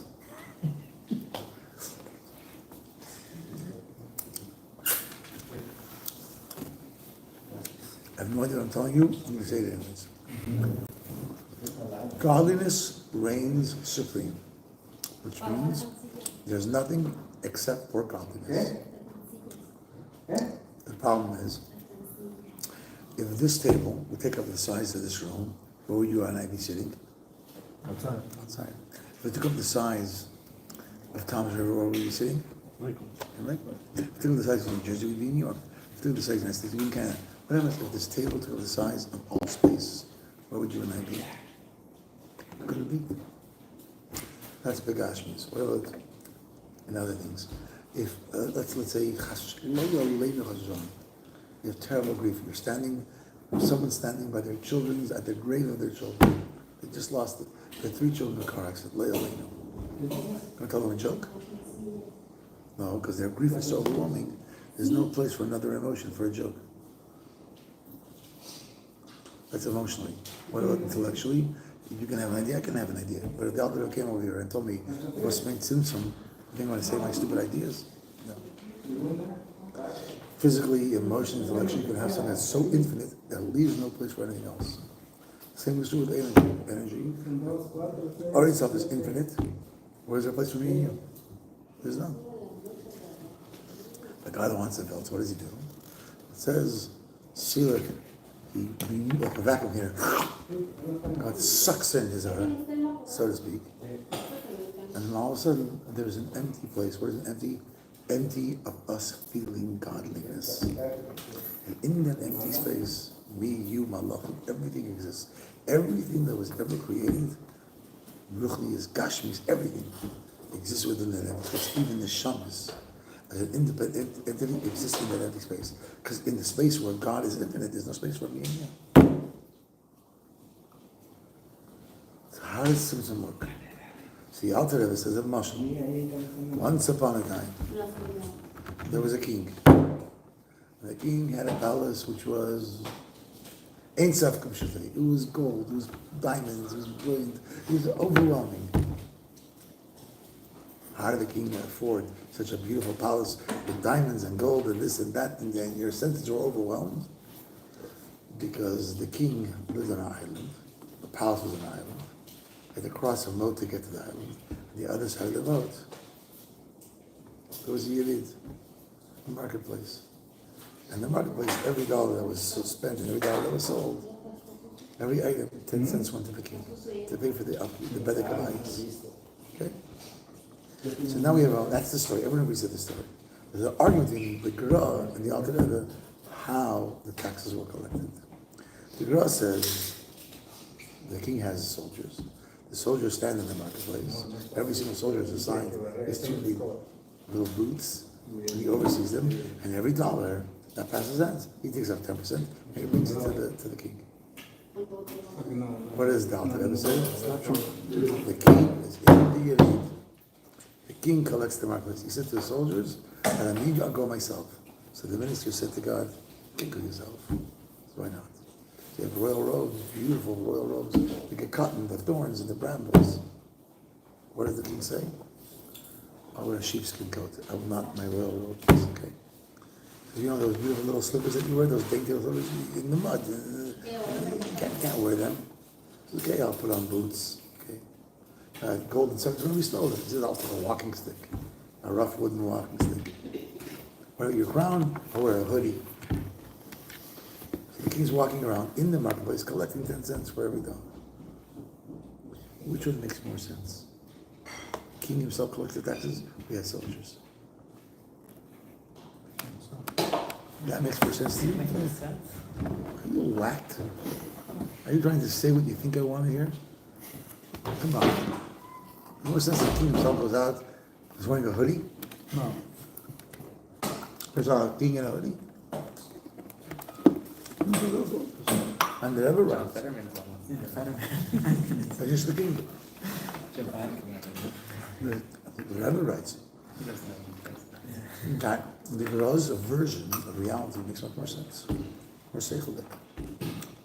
Tzimtzum is real. God is out there, beyond the circle, beyond the tzimtzum, and we are stuck in the circle. How do we relate to God? To carry up our mitzvahs. That's the 10 cents. The 10 cents. God gave me a door, I give him a mezuzah. God gave me a brain, every once in a while, I sit and I learn. God gave me food, I make a bracha. God gave me a home, I make sure it's kosher. God gave me hands, I put on my tefillin every once in a while. My mitzvahs are the 10 cents on the dollar. And it makes sense that the Abish is sitting up there waiting for my mitzvahs and shluchim, malachim, whatever, carry up and down my mitzvahs. They carry up my mitzvahs and then they carry down my brahma. Hashem should leave the palace and come down himself. It makes no sense. If you were a Geronik and you believed in the Geraz's version of reality, and you're living in the Yerid, in the circle, and here is the palace, and you don't like the Yerid, what would you do? You can't cross the moat. What would you do in order to get closer to the king? You buy this palace right over here, this little apartment that faces away from everyone else, away from the hustle and the bustle, right? You make sure that your window looks towards the island. On a very, very good day, you would be able to smell the flowers from the island. Maybe you'd even hear on good days the music from the royal musicians. And if you were really, really, really, really lucky, once in a while you'd see the king walking by through the windows. So if you're a grown-up, what do? You move to Monsey. You move to Lakewood. You move to Denburg. You move to Tammuz. You shut yourself off from the rest of the world. You say, Chudr and Bud, which means go down the drain. I don't care about you world. I don't care about you Frayaka Jews. And I'm going to open my Gemara. My Gemara is the window into the king. And if you're Chabadnik, what do? Go out to work. You go in the middle of the Yerid, find every guy that's wearing a hoodie, you pull him and say, "Are you the king hiding?" That's what Chabadnik does. He goes to the time. He sees another Jew in the middle of the street, in the middle of the marketplace, and he says, "Inside of you, he's just hiding." That's what it means to be a Chabadnik. Chabadnik means that you are a Chabadnik 24/7. Every single moment that you meet another Jew, another event, another thing, you have to discover the God that is inside that thing. That's what it means. Or else, you're wasting God's time. God sent you at a particular time. He didn't send me, he sent you. What did you do about it? You fell asleep. But that's what it means to be a shliach. A shliach is not someone who has a card that gets paid. A shliach is a guy who says, "I want to do kosher Rebbe." How are you kosher Rebbe? By donating your day and your night and your weekend, your time off, to do the shlichus of the Rebbe, to do the shlichus of the Almighty. That's what it means. It's not esoteric. You don't have to have a Chabad house. You have to have a mouthpiece. You go to another Jew and say, "Would you like to light Shabbos candles?" I was going to teach you how. Come down for Friday night. You'll come and have a great Shabbos meal. In the meantime, you'll light Shabbos candles. What a novel idea. Why is this a novel? Because you don't have to do anything novel to do it. Old-fashioned Mitzvahim is how we become deputized as Shluchim of the Rebbe. Deputized as Shluchim of the God Almighty. It's so simple. Why? Because if we left up to the Rebbe, what's Yom Tov? Yom Tov is not God saving us. We save God. God was going to disappear. Got someone in the hell in Himalaya. There's no God over here. We save God. Of course, it's the Yom Tov volume thing. Because serious people should save God. What a crazy, crazy idea. Everyone thinks he discusses of God saved the Alter Rebbe. Alter Rebbe saved God. And I hope he knows it. No, I'm not joking, by the way. I hope Hashem is thankful. I hope we made a big Farbrengen upstairs. You should God should be Farbrengen about the Alter Rebbe. And she's singing, "Hey, ya, yirala, yirala."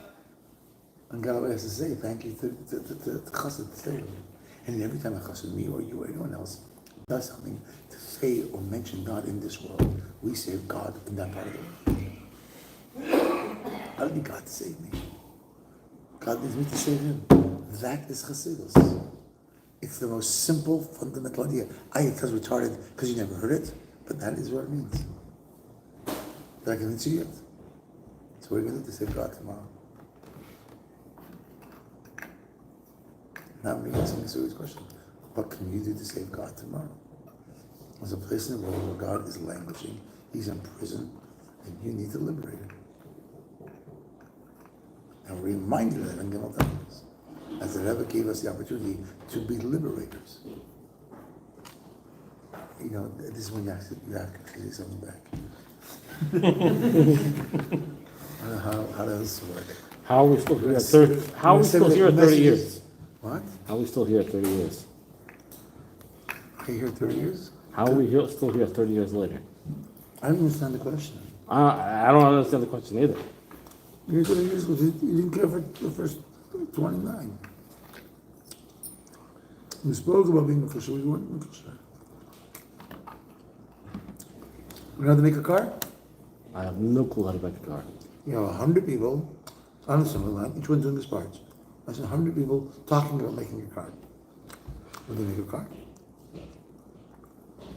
No. We have Fabrengens, talking about how to be kosher. You don't need a Fabrengen, just to be kosher. That was always a joke. We don't need a Fabrengen to do the right thing. To do the right thing, you need to make a Fabrengen. Fabrengen is just remind me, tomorrow I better do the right thing. That was a smart fruit.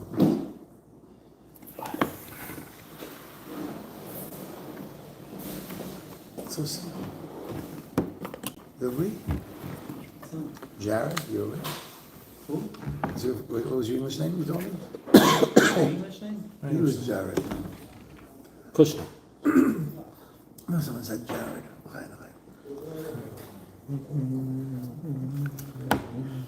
You can get a guy to be a shliach. For real, I have no idea how many guys you can get to help you do the other thing. Because obviously Hashem needs going to. He made a lot of goyim, but he made them for waste. There's not one thing that's that God made for waste. The other one says, I can make spiders. One the guy says, you'll see why I made a spider. So you know that story, right? Yes, no, maybe? No. The Melch is running from King Shaul. He runs into a cave. I'm sure because he's checking all the caves to find where David's hiding. As soon as David ran into a particular cave, a spider came and started making a web. By the time the king got there, like 2 hours later, there was a web. So the king said, "Third, I'll come through here." How's the web? Well, we broke it, and then he bypassed that gate. I don't understand that everything has a place and everything has its purpose. Nothing is, for waste. A spider. So the spider doesn't have a wasted tafkid. I think a guy has a wasted tafkid. No one has a wasted tafkid. Hashem wouldn't have made that spider. Hashem wouldn't have made that guy. Hashem wouldn't have made you. So what do we need to do in order to fulfill our tafkid? Stop talking about it and just do something about it. Take this event, take this time, and make it worthwhile. I don't even know why we're bringing for 30 years. If we'd be working for 30 years instead of bringing and having a series, we would bring Mashiach. No, but we have more than Nachasiva. Not another kivitz, another jump video. They're all beautiful and they're all wonderful, but they're all not being there. There means two in them. They're meant to inspire us to do something, not to watch the video and say, wow. You pass the popcorn.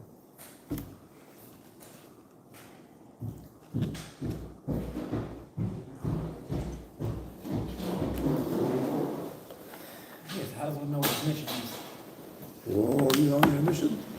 It's gonna come knocking on your door tomorrow morning. My mission? Every day comes knocking on your door. No one's gonna knock the mind though. It does, you just don't listen to it. What do you do for a living? Work for a real estate company. Amazing. How many Jews do you know in your business or through your business? It's only Jews. What? Only Jews. No, that's not good. How many? Them? How many did you ever make a chalvus with? And then, How many of those things did you ever make a chalvus with? A them? piece of tanya. No. None of them. I tried to convince my friends.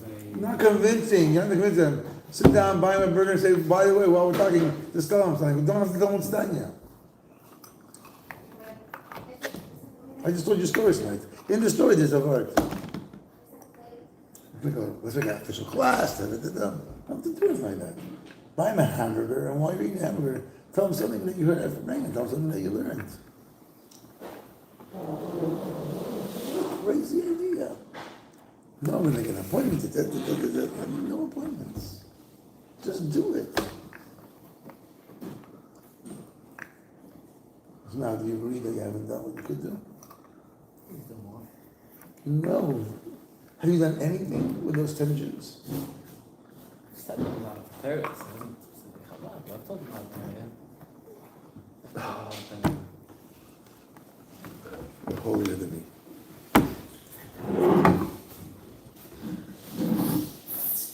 What are you going to do tomorrow? Inspire Jews. Tell me one Jew you're going to inspire. You. You're going to inspire me? I would love to be inspired with you. What do you think you're going to do tomorrow to inspire I have me? no idea. We're going to figure that out tomorrow. Okay. And then if not, then we'll let you know. It's not going to be Geschmack. More Geschmack. I'm excited for tomorrow. Surprises are overrated. People look forward when they know good things are coming.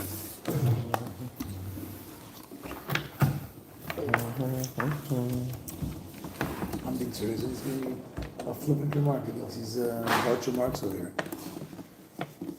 I'm being serious. What do you do? I'm going to inspire you.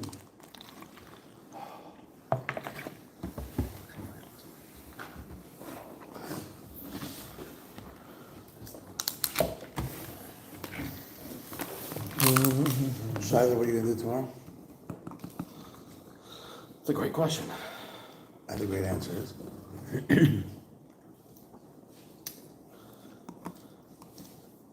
Want a chlata? No. You want to? I don't want I'm not your mashbiya. I'm not going to let me. You can hold it to yourself. What am I doing tomorrow? What are you doing that you didn't do yesterday to help bring about godliness in this world? Yes. So a lot of projects with all I do, we gotta pick up. Our You tell me one thing specifically that you haven't done. one thing specifically. You know, when people stall for time, they repeat what you said. Because I was born yesterday.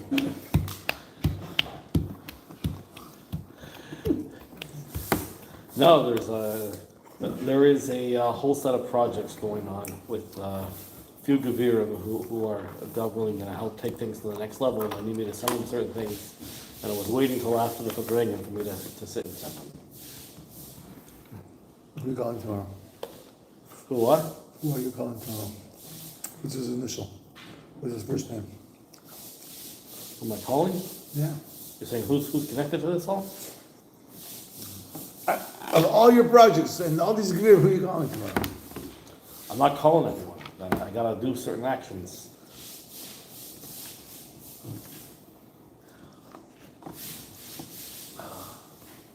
He's still asking me why this shit hasn't come in 30 years.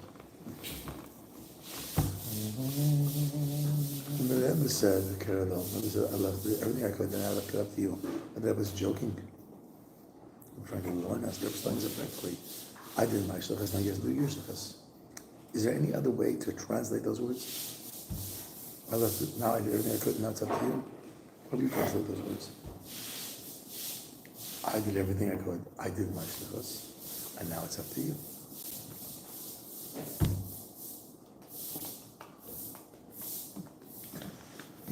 He's going to have a stirring contest with me.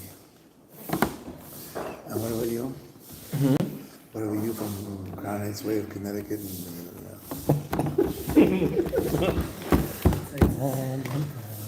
No? What are you going to do tomorrow? What would you do tomorrow if you weren't at the Fabrengen? What would I do tomorrow if I wasn't here? I would go to work and then go to the oil and then go to bed. And now what are you going to do instead?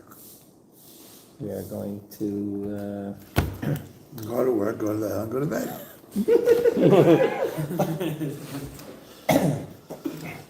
inspire a few Eden tomorrow. Tell me one thing that you're going to do. I just said. Tell me one thing. Inspire some Jews. One Jew, tell me. Who you One Jew. inspire? Moshe and Chaim. Moshe, fantastic. How you going to inspire him? Tell him over our heart how he can inspire others. Okay, that's a good part. Make an ambassador.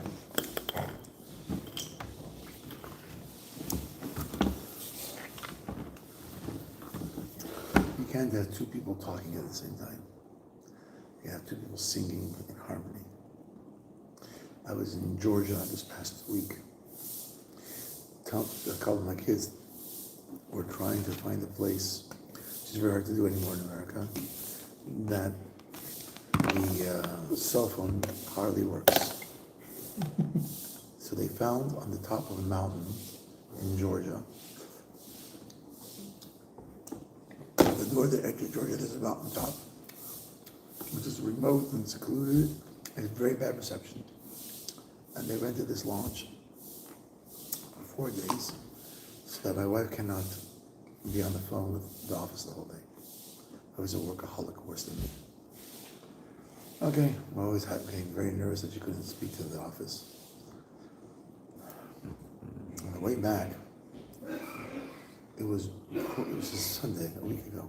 It was pouring rain. Mobbling. And because of the pouring rain on these bad highways, these little highways, another traffic accident all over. And you can see the traffic was at a standstill. So the Google said, try this road and an alternate road and an alternate road. So there's 4 people in my car. I'm driving. 3 other people with cell phones. Have you ever tried driving with 3 different GPSs? This one had Google, this one had Waze, this one had Georgia Maps. Push it 3 different voices. I said, I don't care who's right, who's wrong, but I can't listen to 3 voices. 2 of you shut off your phone. And difficult was for someone to shut off their phone. You shut off your phone. I said, I don't care, I can't listen to 3 voices. You never should have a Hamas as a voice, you never should kiss as a voice, you can't listen to 2 voices. You have to hear one voice. That's it. You listen to one voice, you can make progress, you get ahead, you travel slowly, it doesn't go, sometimes there's an accident, sometimes you're at a standstill. At least you're moving in one direction. Otherwise it tells you right, and then it tells you turn left.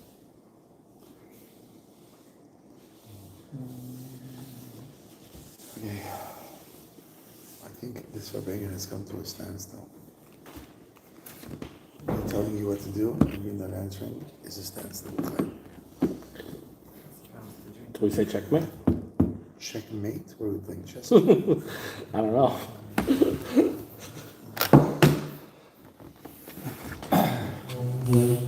Thank you very much. Okay.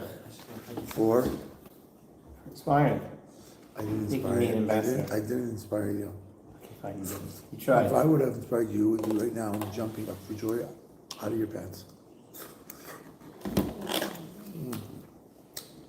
Do you remember when you once had a counselor in Ganyesville? My father was. What was your most inspiring moment? What was one of your most inspiring moments? My inspiring moments?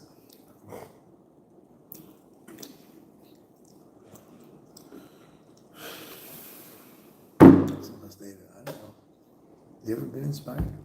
By your Caleb? Mm-hmm. Remember you went out of Caleb? Yeah. You couldn't sit still? Yeah. You're sitting still. I didn't inspire you. Yes. All inspiration has the same results. Our inspiration is a hazaza. If you're sitting still, it's not inspiring.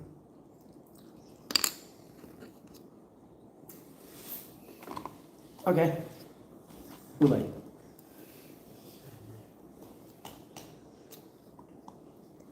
You can be sitting still, but your mind is not. No? I don't know, you tell me. Is your mind worrying right now with exciting possibilities? Many. Yeah, sure. He ain't convincing me, is he convincing himself? You hope so. Trying. Good for you. L'chaim. L'chaim. L'chaim. He's right. This one's right. This one's right. 12:51. Oh. Young man, would you believe if I tell you that I enjoyed Farbrengen more than you enjoyed listening? You enjoyed Farbrengen more than I enjoyed listening? It's a Gemara. Yes, sir, Masha. This is Masha Pablo, it's like, yeah.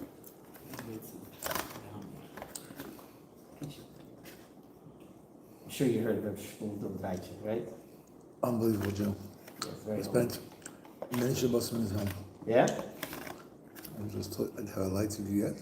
No, I mean, wasn't, yes, yes wasn't a question. What was it? It was a expression of like, wow. He mentioned that his grandson Yossi said that his grandson grew up from Almishis. No. So, my Zayda Kazanovsky once. Aaron Kazanovsky. Who? Aaron Kazanovsky? Yeah. So that he, Rebbe sent it out together with the Rebbe. Yes. So the Rebbe turns to my Zayda. And he tells him, mach sicher, es nicht leid seiner Sages, nur in deiner Sages. I always hear the story of Beryl Baumgarten. What did you say there? That's how I heard it. I heard they were going to South America. I asked them if they had food. They said yes. I never asked, according to his suckers. That's why I heard the story. Could be happened multiple times. Maybe. He wasn't known for eating too much. No.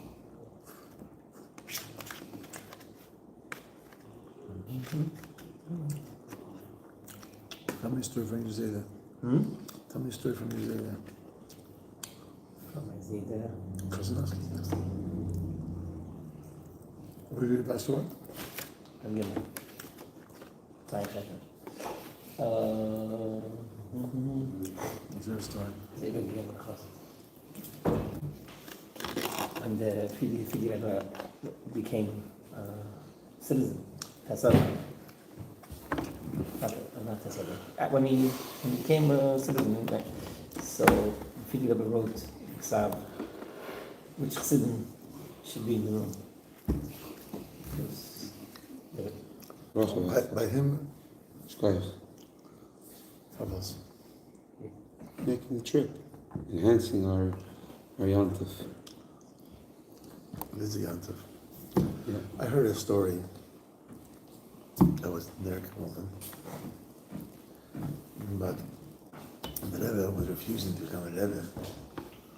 And Yossi came over to the Rebbe and said, I was always wondering why by the day of Chasana, Friedrich Rebbe kicked everyone out. He was lying and made the exile show before I would put on the cartel. I said, I was there. So I was wondering why I was such a puss. So I'm the only guy that survived World War II and came to America. And the reason why, so I can remind you what the previous Rebbe said, you were saying, I need a simon. That you're supposed to be the Rebbe. Exile show before was the simon. So I heard that when you say that story. Yeah. I remember him. Don't remember him well, but I remember. He used to go to Toronto, Montreal to collect money. Yeah. Still used to. Him and his mother, only two non-political people allowed in the room.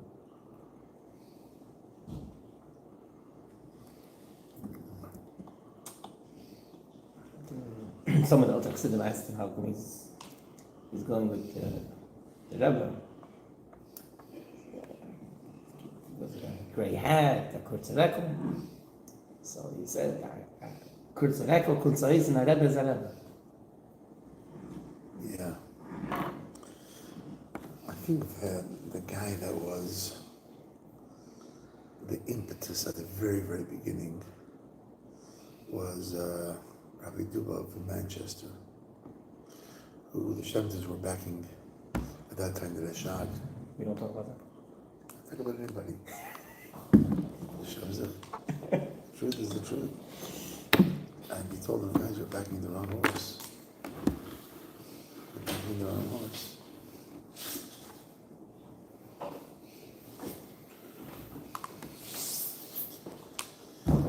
Every week should say a bracha achrina.